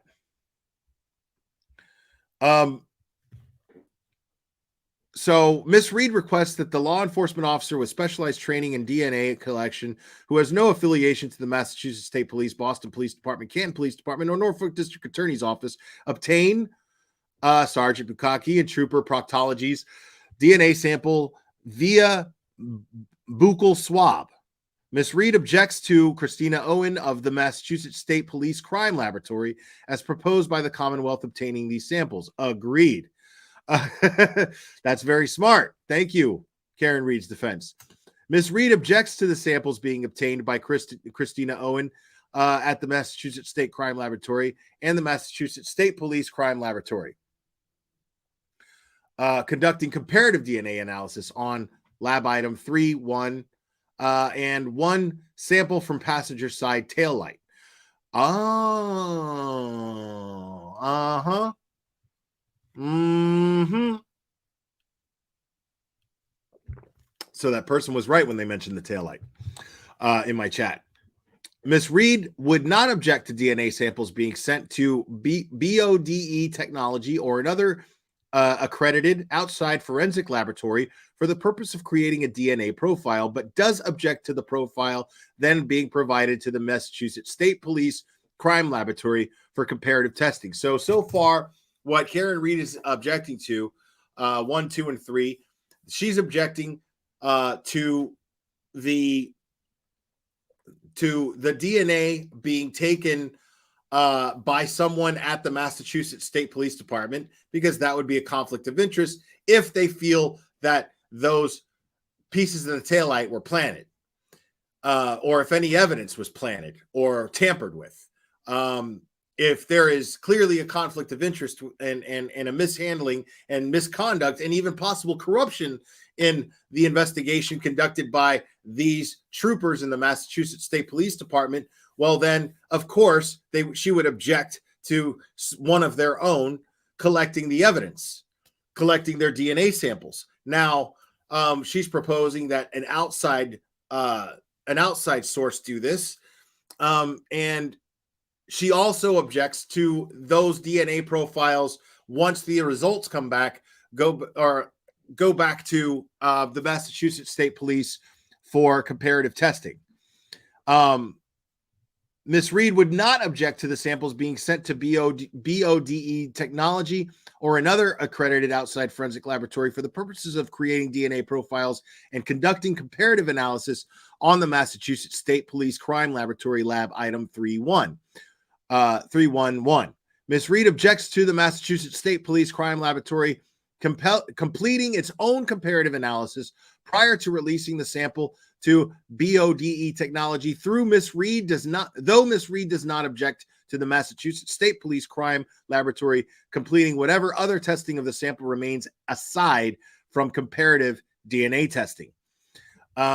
Ms. Reed does not object to Trooper Proctor and Sergeant Bukaki samples being used only for comparative analysis in Commonwealth versus Karen Reed, docket number 2282 CR 10117. Ms. Reed does request, however, that should the court order additional comparative analysis on the other samples in response to a motion from the defense or Commonwealth, that testing not be limited to comparative analysis only on lab item 311. Ms. Reed objects to the Commonwealth's proposal that DNA samples not be released to the defendant, her counsel, experts, or any other representatives acting on her behalf. Ms. Reed requests that same access to the samples that the Commonwealth will have for any testing the defense wishes to conduct. Ms. Reed objects to the Commonwealth's proposal that the defendant not be permitted to conduct independent analysis or testing with Sergeant Bukaki or Trooper Proctor's DNA samples or profiles. Ms. Reed requests that the same access to the samples that the Commonwealth will have for any testing the defense wishes to conduct. I agree with that. I totally agree. Why would they object to that? That makes no sense. They're asking for a neutral party to conduct these DNA analysis.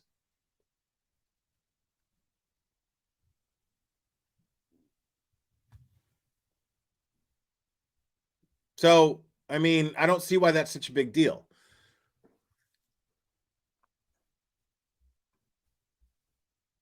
Ms. Reed does not object to the DNA profiles, DNA analysis, and DNA records not being public records, and agrees not to disseminate the DNA profiles, the DNA reports, or comparative analysis pursuant, blah, blah, blah, blah, blah, blah, blah.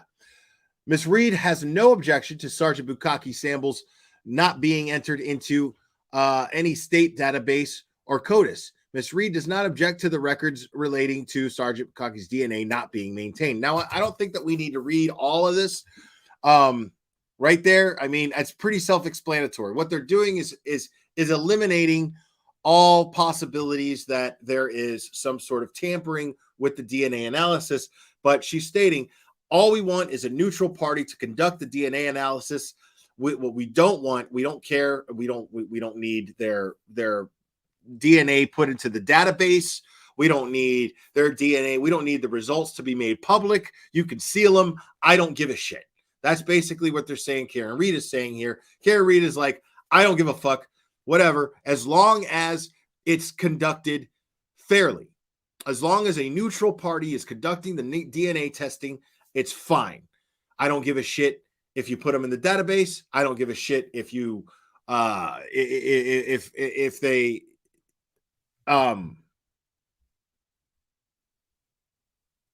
sorry, I was looking at chat. I was distracted for a second. Yeah, I don't care if you put them in the database or not. I don't care if you make the results public or not. We're not going to file motions to make them public. We don't care about them being public. We just want this shit to be done fairly.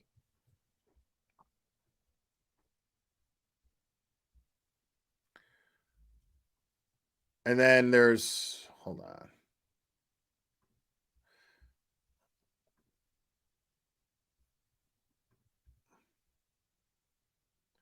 Now these were put in today.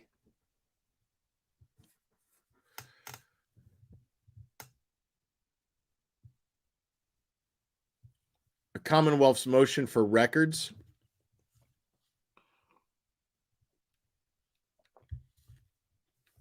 Now comes here. Let me share this.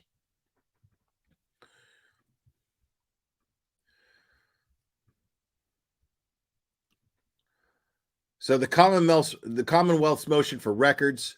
Now comes the Commonwealth and respectfully request this honorable court pursuant to blah blah blah blah blah blah blah. Ordering contributing editor Gretchen Voss and the keepers of the records of Boston Magazine to produce the criminal clerk's office of Norfolk Superior Court all recorded statements of Karen Reed, including any video recordings and any interview notes or memorialized statements made or adopted by Karen Reed.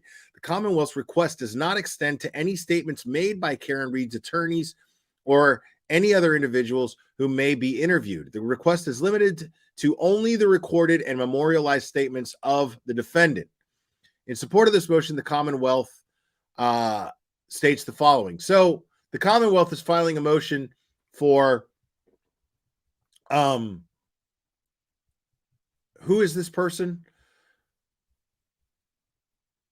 Gretchen Voss. And I know I've heard that name, but I'm a little confused as to who Gretchen Voss is. I'm guessing that she's a journalist, and I guess that she okay, so see, yeah, Suzanne is already on to this. I saw you on Brian's panel there. So yeah, she's a reporter. And they want basically her to have to be, for her findings, her interviews, anything that Karen Reed may have said to her on any type of recording whatsoever, whether it be on video, whether it be on tape, whether it be through writing down, anything that Karen Reed had recorded and had said to her and it was recorded, they're requesting that be turned over and they can use. Now, I don't know how that works. I don't know if that's unconstitutional. I don't know if it's, I mean,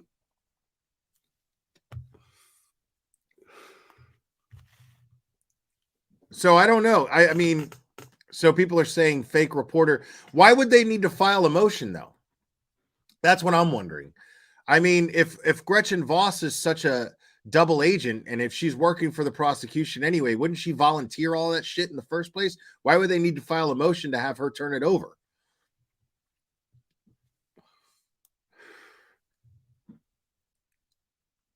And I don't know if Karen Reed talked to Gretchen. Bob Brown, thank you so much, buddy. Will, please join the defense team and do all the cross-examinations in your style and language. Say fuck a lot and show them how this prosecution is so corrupt. Man, I wish I could. Unfortunately, I would lose the case for Karen. I would absolutely lose the case for Karen. There's a reason why God did not give me the study habits that it would take to excel in law school and become an attorney. There's a reason why. I'm thinking about just to test myself for fun, for the fuck of it. I wonder if I can obtain, like, I don't know, the Tennessee bar exam and just take it. Like, just take it just to see how bad I'll do, you know? Because I don't think I'll pass for sure. I've never studied for it. Just the sake of for the sake of novelty, for my own self, like, take the bar exam in Tennessee just to see, you know, how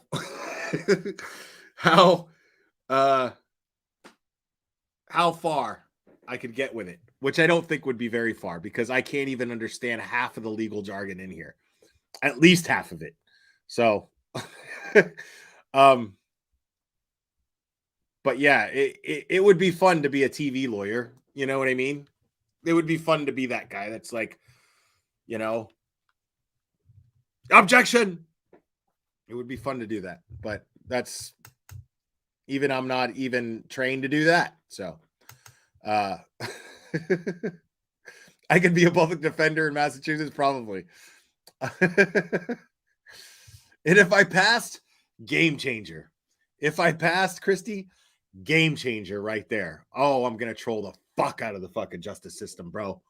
I'm going to absolutely, if I passed, totally. I'm opening up a practice and I'm doing exactly what you guys say. I'm going to have so much fucking reprimands. It's not even funny. They're going to be like, like those two reprimands that fucking, what's his face got? Mello. Dude, mine would be like,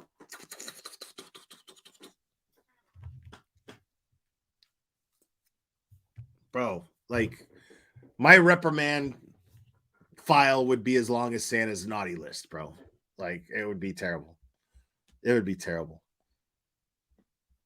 Like I couldn't even be a coach for a team because I would cuss out the umpire. I would be that guy. Like I cuss out the umpire or the referee. I'd be that guy. I can't do it.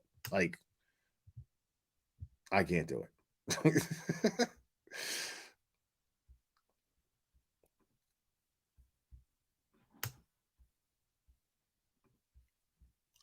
So it says here, the records are evidentiary and relevant. The Commonwealth alleges that the defendant accelerated her vehicle at a high rate of speed and struck the victim as he was standing outside her vehicle. As a result of the strike, the defendant's vehicle sustained rear end damage, including a broken taillight, fragments of which were discovered at the crime scene at 34 Fairview Road, Canton, Massachusetts. The defendant disputes the Commonwealth's evidence and has put forth numerous conflicting theories relevant to her involvement to the existence of physical evidence recovered from her vehicle and the victim's clothing, and the medical examiner's findings of fact. The defendant has challenged the Commonwealth's evidence in this case to include allegations of police misconduct, claims that the Commonwealth tampered with evidence, and baseless accusations that the Commonwealth has framed the defendant with murder. Baseless accusations, they say. On September 27, 2023, Boston Magazine published an article, The Karen Reed Case in Canton, The Killing That Tore a Town Apart, authored by Gretchen Voss, attached as Exhibit A. This lengthy article details the procedural history of the January 2002 murder through September 2023 publication. In this article, the reporter details conversations she had with the defendant and intimate personal accounts to include Karen Read's thoughts, opinions, reactions, and actions in the hours and days surrounding the murder. The defendant also details an unreported incident with the deceased victim and the suggested third-party culprit, naming him as the only person with whom O'Keefe ever had issues. The article also details Read's mahogany dining room table next to a sideboard crowded with pictures of Read and O'Keefe, one with a rosary draped across it, and the defendant's enormous white bed, suggestive that the reporter has personal knowledge of Karen Read's home and conducted these interviews inside the defendant's home. Wow. So, I mean, again, listen, I'm real shaky. I'm not a reporter. I'm not a journalist. Okay. I don't claim to be one.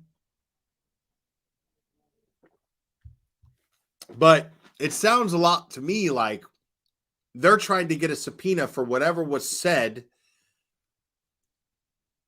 by Karen Read to Gretchen Voss that was off the record. So this is their what it looks like here. The Commonwealth is saying that they're justifying this motion based on the fact that since there's details of Karen Read's home, that Gretchen was there, and they want her to testify as to what was said off the record. Now, again, I'm not a lawyer, and I'm not an investigative reporter, but that sounds kind of fucked up.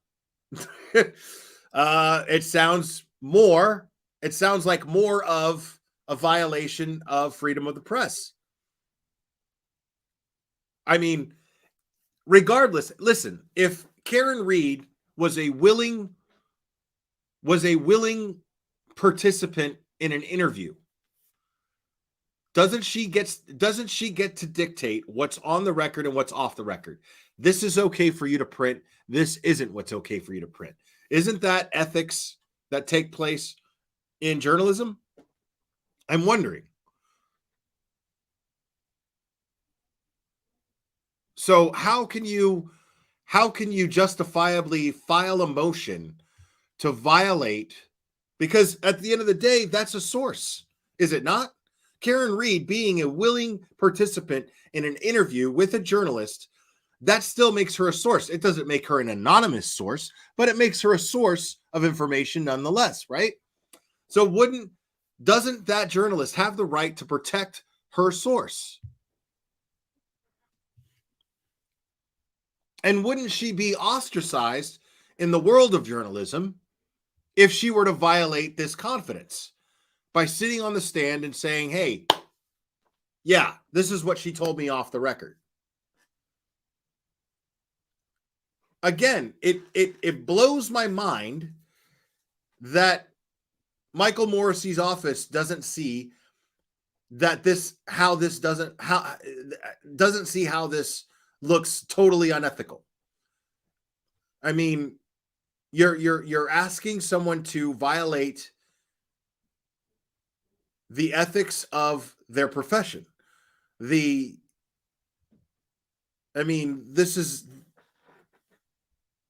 has been known forever. Again, man, every time I see a movie where there's a journalist and they're like, I'm not going to give up my source, or I'm not going to sit there and tell you, they said it was off the record, so I have to respect the fact that it's off the record. Otherwise, I lose my reputation as a credible journalist. That means to me that Gretchen Voss, I don't see how Gretchen Voss being put in this position would not get an attorney, regardless of how she feels about Karen Read, regardless of whether or not she thinks Karen Read is guilty or innocent, regardless of that. Let's say she thinks that Karen Read is guilty. It would still violate her moral code, her ethical code as a journalist to have to sit up there on the stand and grass her out and say the things that were supposed to be off the record. So if I were her, regardless of whether I thought that Karen Read was guilty or not, I would still get an attorney and fight for my right to protect the information that was given to me off the record or obtained by me off the record. That's what makes the most sense to me. Oats and Honey, thank you so much. Sorry it took so long to get to your super chat. Sitting on a story for a DA or LEO now for info on a juicy story later has been Boston Journalism 101 for decades. That's interesting to know.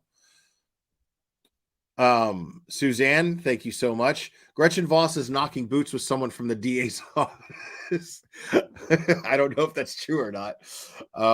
But okay. Thank you, Suzanne. I appreciate it. Well, that's what I'm saying. But even still, I mean, is she really willing to look like a complete and utter piece of shit to all of her readers? Because I'll never read another article from her. Because if she's willing to violate those kind of ethics, let's just, I mean, think about it. If she's willing to violate her own ethics as a journalist, well, then that means that she's willing to lie. She's willing to violate any ethics. Why would I sit here and go, well, you know what? I mean, she's a good journalist, but, you know, except for that one little thing, you know, where she, you know, willingly testified to things that were supposed to be off the record and protect her source. So, I mean, I wouldn't want that. You know what I mean? That's my reputation. Because I'm going to assume, I'm going to look at Gretchen Voss and go, well, I mean, if she's willing to violate that particular code of ethics, well, then what's to say that she's not a fucking liar too? Who's to say that she's not printing misinformation? Who's to say that she's just not making shit up?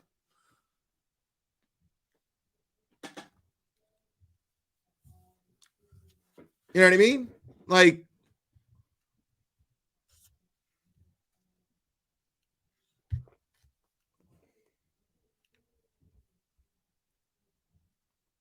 yeah, I'm not even going to read that whole thing. I'm not even going to read that whole thing.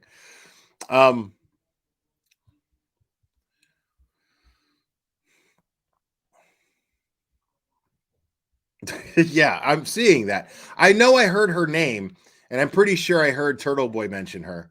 I didn't like register as to who she was and the details of how she's involved in this case. But I find it interesting that, I mean, now even still, I mean, I don't know. You guys know better than I do, but I'm going to assume, I mean, she still has to hold up to ethics, right?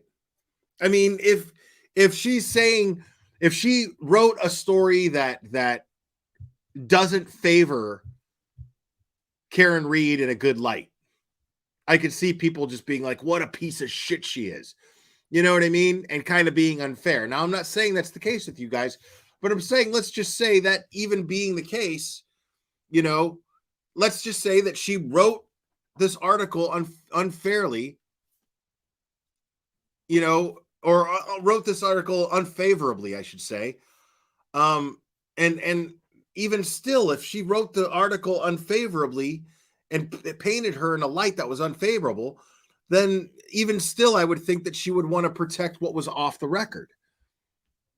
Oats and Honey, thank you so much. Her star is only as big as the frequency of bylines she gets.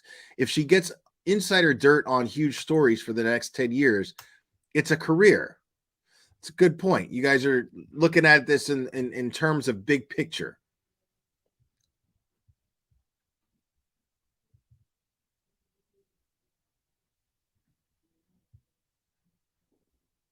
That's why you guys, when I was reading the Boston Globe article, you guys were like, read Turtle Boy's article. We don't want to hear this shit. That makes sense. I see why. But I mean, I have to be fair. The way I do things here is I have to be fair. And again, like I'm discovering a lot of this stuff more or less for the first time. So I have to be objective. I'm not gonna approach new information any different than I approached previous information that I obtained. I'm not going to assess my opinions differently than I did initially. I'm going to continue to assess my opinions based on the same methods. So,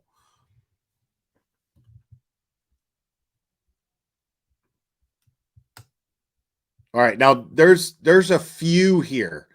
Now I posted it. I'm going to post it one more time. Now in the document section, you'll see the latest dates.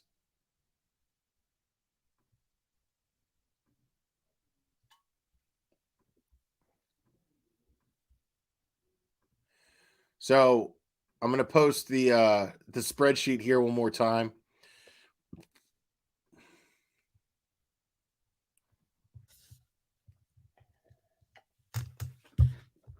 And you guys can look at those all you want.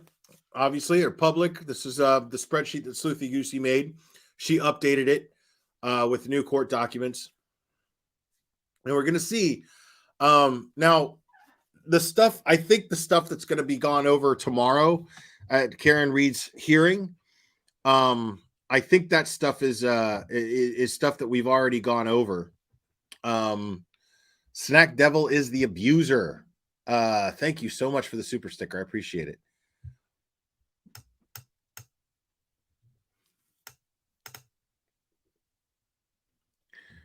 And if you give me 1 second here.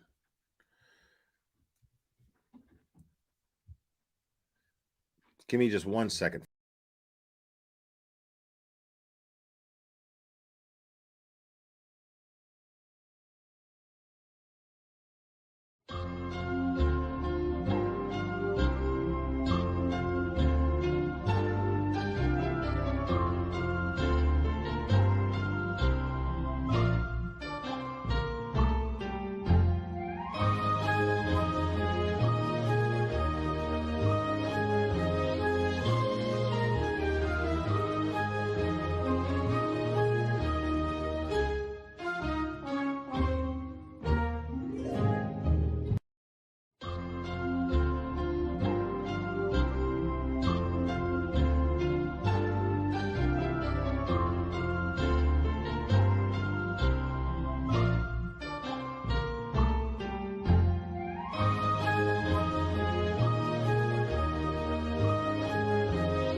All right. Appreciate your patience, guys.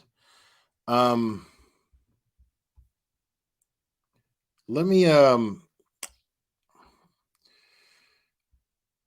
just to reiterate what I was talking about earlier, someone did oh, Microdots is here. Right on. Yeah, Microdots is awesome. I expect really good stuff coming from Microdots soon, guys. I would expect. So keep your eyes peeled, folks. I'm a big fan. So let me share one more thing with you guys that I saw. Now this is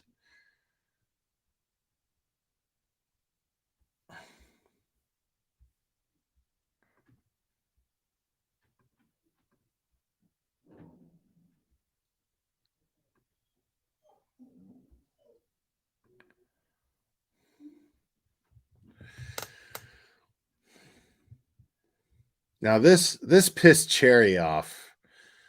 And then Cherry shared this with me, and then she took the liberty of redacting it. But this is another example as to why I mean, this just tells me everything I need to know about people like this. Someone made this meme, and the picture that's redacted there, the picture that's redacted there is of Turtle Boy's children. And I gotta say, this is absolutely disgusting. I mean, how low can you possibly be? Well, who are you trying to convince of your argument? And what are you trying to convince them of by making a meme like this and sharing it under a sock account too, under a troll account? Like what do you think you're doing? What do you think that you're accomplishing? You think that you're making your side of things look credible? You think that you're I mean,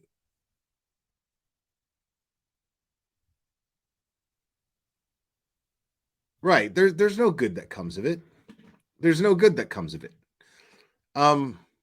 See, you'll never see me do stuff like this.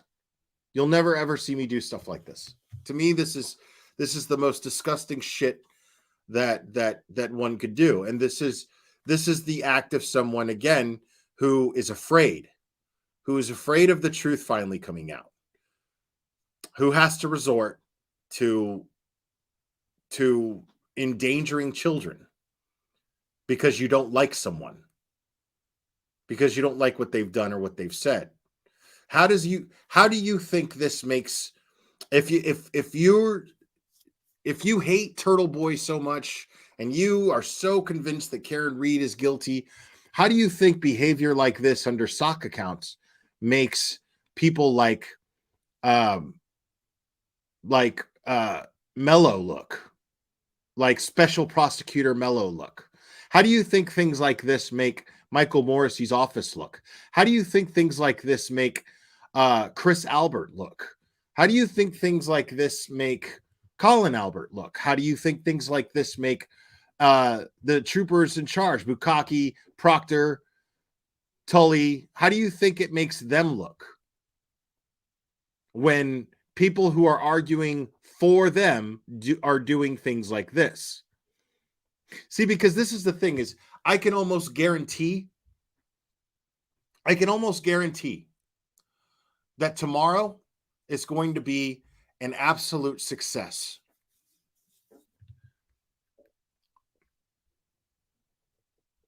Now, the Canton 9, now there's a link pinned at the top that you guys have all seen throughout the stream. And you can donate to the Canton 9 Defense. And they were in court today, and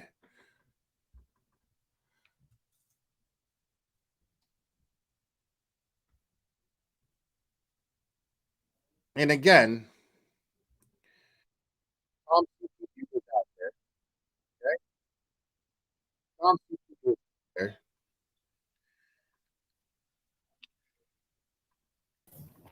and I want to make this point because let's get a look. Hi, was it Bailey? Bailey. It's a girl. Oh, you're a good girl, Bailey. These are Hi, the pretty. good people. What's that on the back of her? Is that like a of GPS? Canton. And these people are not out there. Say guilty. These people are not out there in support of Turtle Boy. They're not out there in support of Karen Read directly. I mean, they are in support of Turtle Boy and Karen Read. But what I'm saying is that's not the purpose of them being out there. They're in support of people just like them. They're in support of the Canton 9 who were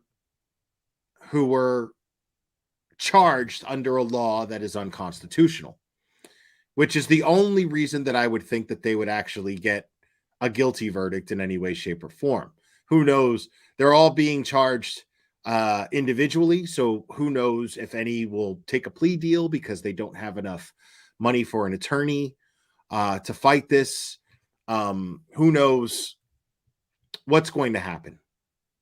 And each one of them has every right and freedom to do and deal with their individual charges however they see fit. It's their lives. It's not yours. It's not mine. Oh, wait. Did you super chat? I'm sorry. If I missed one, I may have missed super chats because I couldn't see.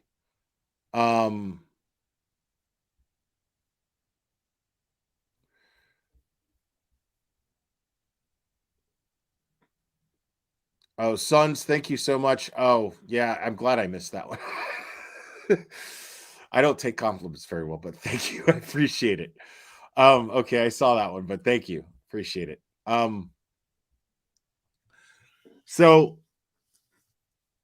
these people are out there specifically in support of each other. This could have been any one of them. They're out there doing exactly what the people who got arrested, who they're in support for, they're out there doing exactly what they got arrested for. They're out there doing it right now. I mean, that's beautiful. These people are out there risking their own freedom to support 9 of their own without fear because they know it's right.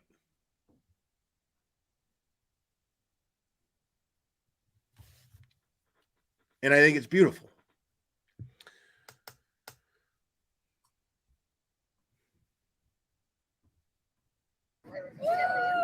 I mean, there's Rita. That's awesome. There's Paul. There's Rita. Listen, I think I'm going to use that. I'll take a screenshot. I'll use that as my front thumbnail. That was a good picture, Rita. That was really good. Can someone take a screenshot of that and send that to me? I'll post that because that was really good. Here comes another one. Oh, here we go. Yeah, look at the girl. Hey, everybody say guilty. Say guilty. Seriously, man, like I know. God bless Tom, dude, for like being out there documenting this. This is so important to be documented. Like, I'm telling you right now, I have no intention of being live during the proceedings of Karen Reed's pretrial hearing tomorrow. I have no intention of doing that. The reason why is because I'll be watching, not streaming it, but watching Tom's coverage, Brian's coverage of it. I'll be supporting them. I'll be supporting them, supporting those people there. That's what I'll be doing. Now, I'll cover it later. Of course, I will be live later on tomorrow evening. Of course I will. Because I'm going to have a lot to say about it. But in the meantime, live in real time, I'm not looking for a fucking scoop. I'm not looking to, you know what I mean? And what's funny is I feel like Tom would be like, no, stream it because you'll probably reach more people. No, I won't. No, I won't. I have the same amount of people in here right now as Tom had today, streaming that. And what I'll do is I'll push it. But the thing is we'll all be watching. This case and everything that's wrong about it has brought together everything that's right about it. That's what's mind-blowing to me.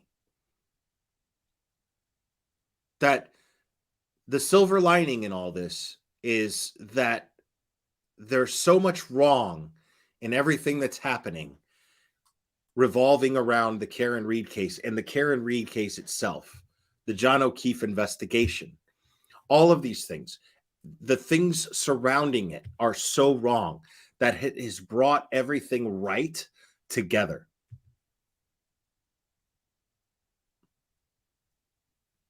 And what's right about all this are you guys. You guys. All of you guys there holding signs, and all of you in the chat that are supporting those people that are holding signs.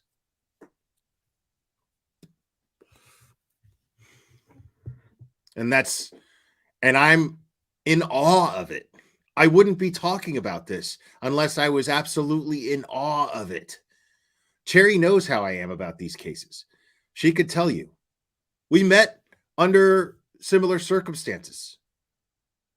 She saw how passionate I was about the Long case. She saw how passionate I was about that. How I was willing I was getting threatened with cease and desists, and I was like, fuck you. I wipe my ass with your C&Ds. I'm not going to shut up. I'm going to keep talking about this. And since that case, I haven't seen anything that was so inspiring. I almost gave up. You know, like there are other cases that I covered that I was passionate about. But you look at some of these cases, like the case of Summer Wells, a missing little girl. That case is lost. That little girl is lost in the bullshit because people have exploited that case to a point to where this little girl is lost because they have tainted the investigation to a degree that is irreparable. You can't fix it.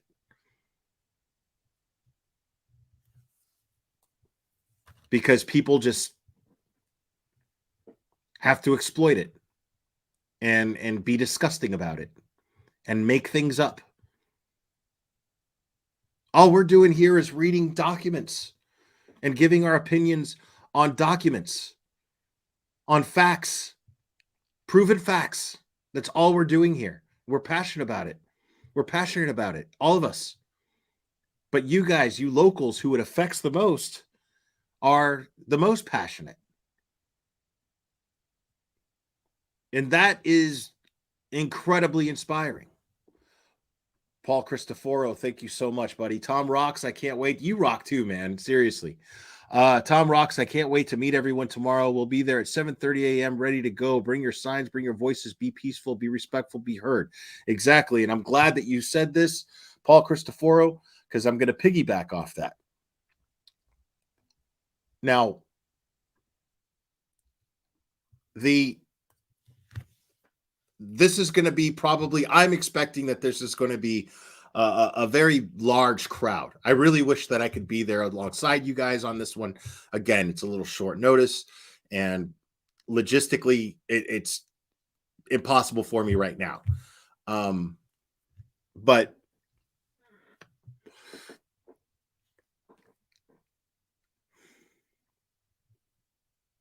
now, it's real important. Again, I believe Tracy was saying something when she was on Brian's panel tonight, and she was saying that, she was wording things very carefully, trying to say, hey, you're free to do what you want to do. And she really wanted to say, just don't fucking be a bunch of dicks, because you have freedom of speech, but the thing is image does matter.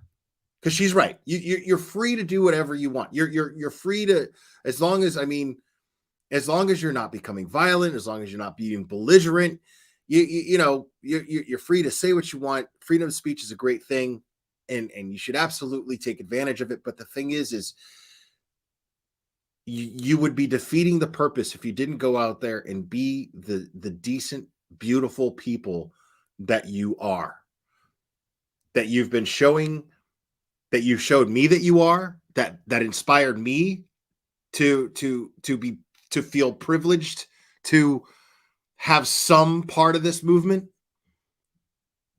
I feel like you guys, in behaving the exact same way that you have, but with the numbers that you're going to have tomorrow, you're going to be able to inspire so many people in this country and around the world, because it's going to get that kind of attention. That's the idea.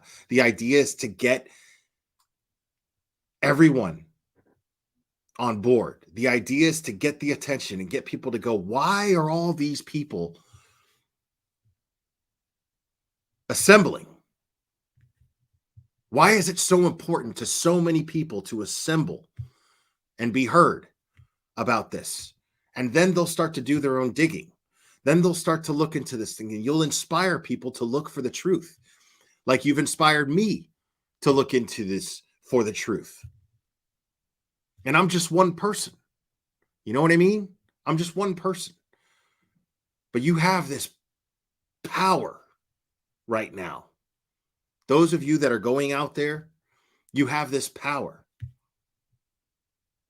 And like Uncle Ben told Spider-Man, with great power comes great responsibility.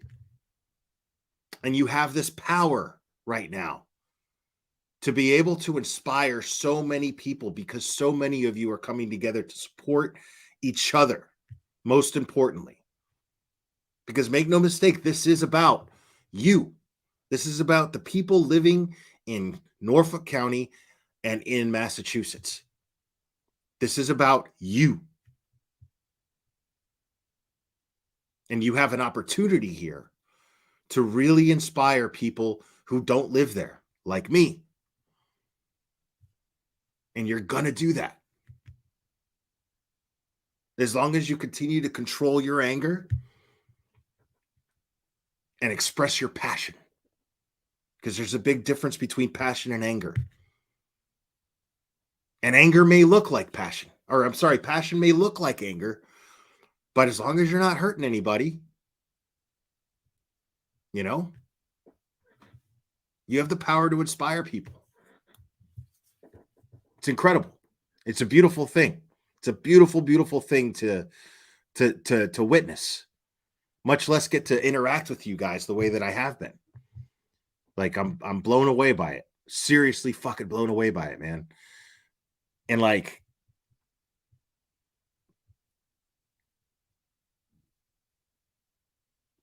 right, we the people of the United States. I mean, we have an opportunity to inspire Americans to speak up for you, because you're Americans. Other Americans where this isn't affecting directly, but could affect them. You have the right, you have this opportunity to get them to come up and use their platforms like I'm using mine to speak up for you.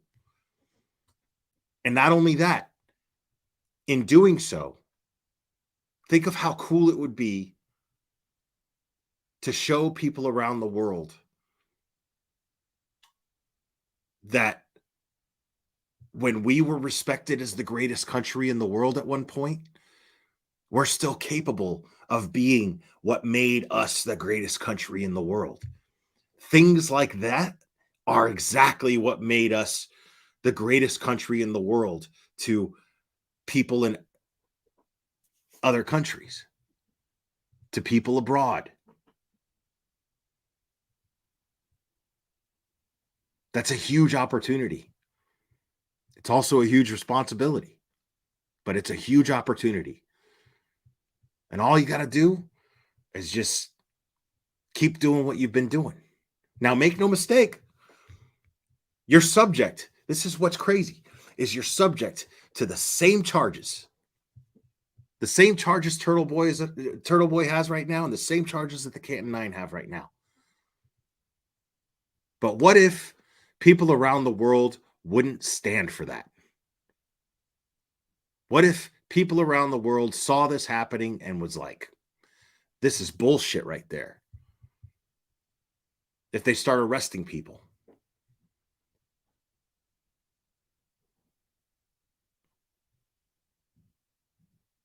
And again, if you're supporters of Turtle Boy, remember, what is Turtle Boy in jail for?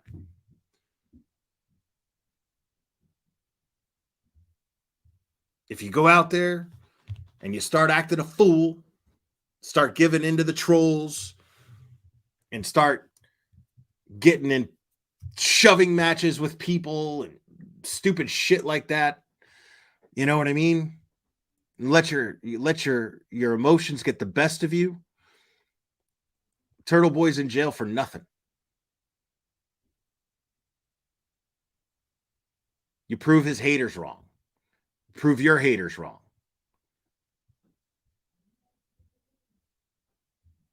And it's funny because here we are. We just saw all those people outside of the Canton 9.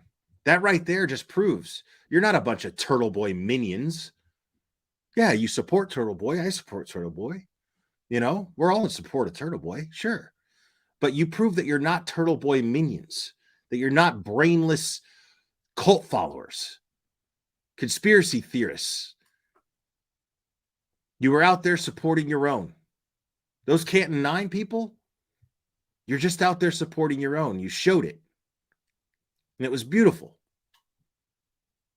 Being out there today proved that you're not just a bunch of brainless Turtle Boy minions, which is the common argument from these trolls with their troll accounts,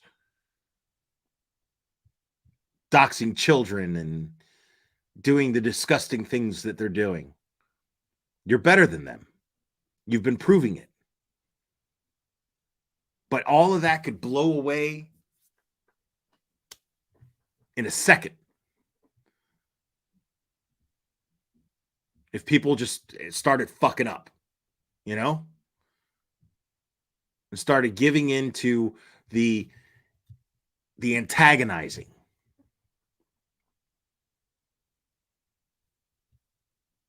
So just remember that when you're out there, you know? Remember that.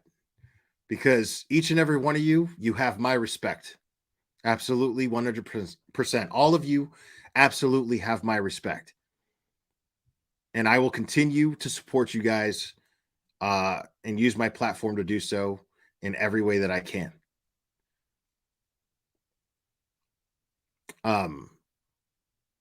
So, guys, I really appreciate you guys hanging out. Again, I appreciate all your support. And again, it's pinned at the top. I would encourage you guys to support the Canton 9, their defense fund, so that each one of them has a fighting chance and they don't have to just succumb to whatever the most convenient plea deal would be, because they're not guilty of anything. None of those people are guilty of anything. None of you guys that are going out there to protest the injustice that's happening to Karen Read, the injustice that John O'Keefe, the investigation of John O'Keefe, his death, you're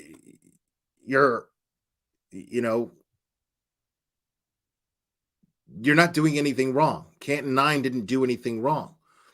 And yet there's some bullshit unconstitutional law that they're using. And we heard the phone call.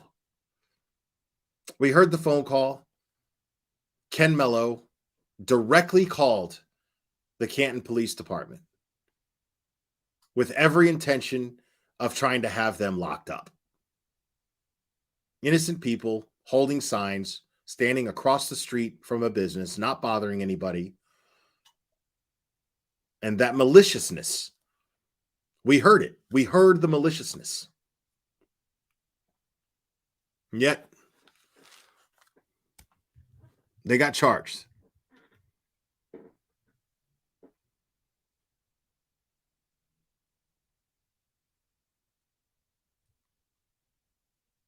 So,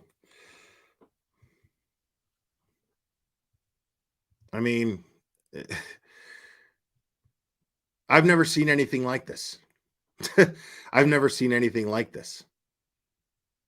And the kind of thing when you're confronted with something like this, you're either going to get scared of it or you're going to want to fucking be right there, you know? And I wish I could be right there with you guys. I really wish I could. But I'll be right here supporting you until I can. Anyways, guys, I'm going to call it a night. I appreciate all your support, but again, I would encourage you guys to show support to the Canton 9 with the link that is pinned at the top of the chat. Yeah, you guys are super awesome. Oh, Olivia Nile just got here. Yeah. Why don't we try to set that? I don't know if you guys can, but let's try to do that Sleuthy and Olivia live stream tomorrow. I don't want to put unfair pressure on you. I don't know if you guys can do it or not. I'm just kind of conceiving the idea here to cover what happened at the Karen Read hearing tomorrow. I'm going to cover it later. So I'm going to go ahead and invite Olivia and Sleuthy to join me and talk about it if they would like to, or if they can. I would have liked to join Brian's panel today, but I couldn't. I had too much happening in order to get here in time and be able to do this stream. But I would like, everybody wants to know what's on this shirt. This is the kind of shirt that if you guess what it is, you get points for it, but I could see nobody did. It's an image from the opening credits of $6 Million Man. So yeah. It's Steve Austin's bionic eye, connected to his brain, and yeah.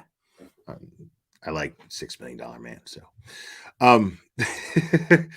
but yeah, I'll see if.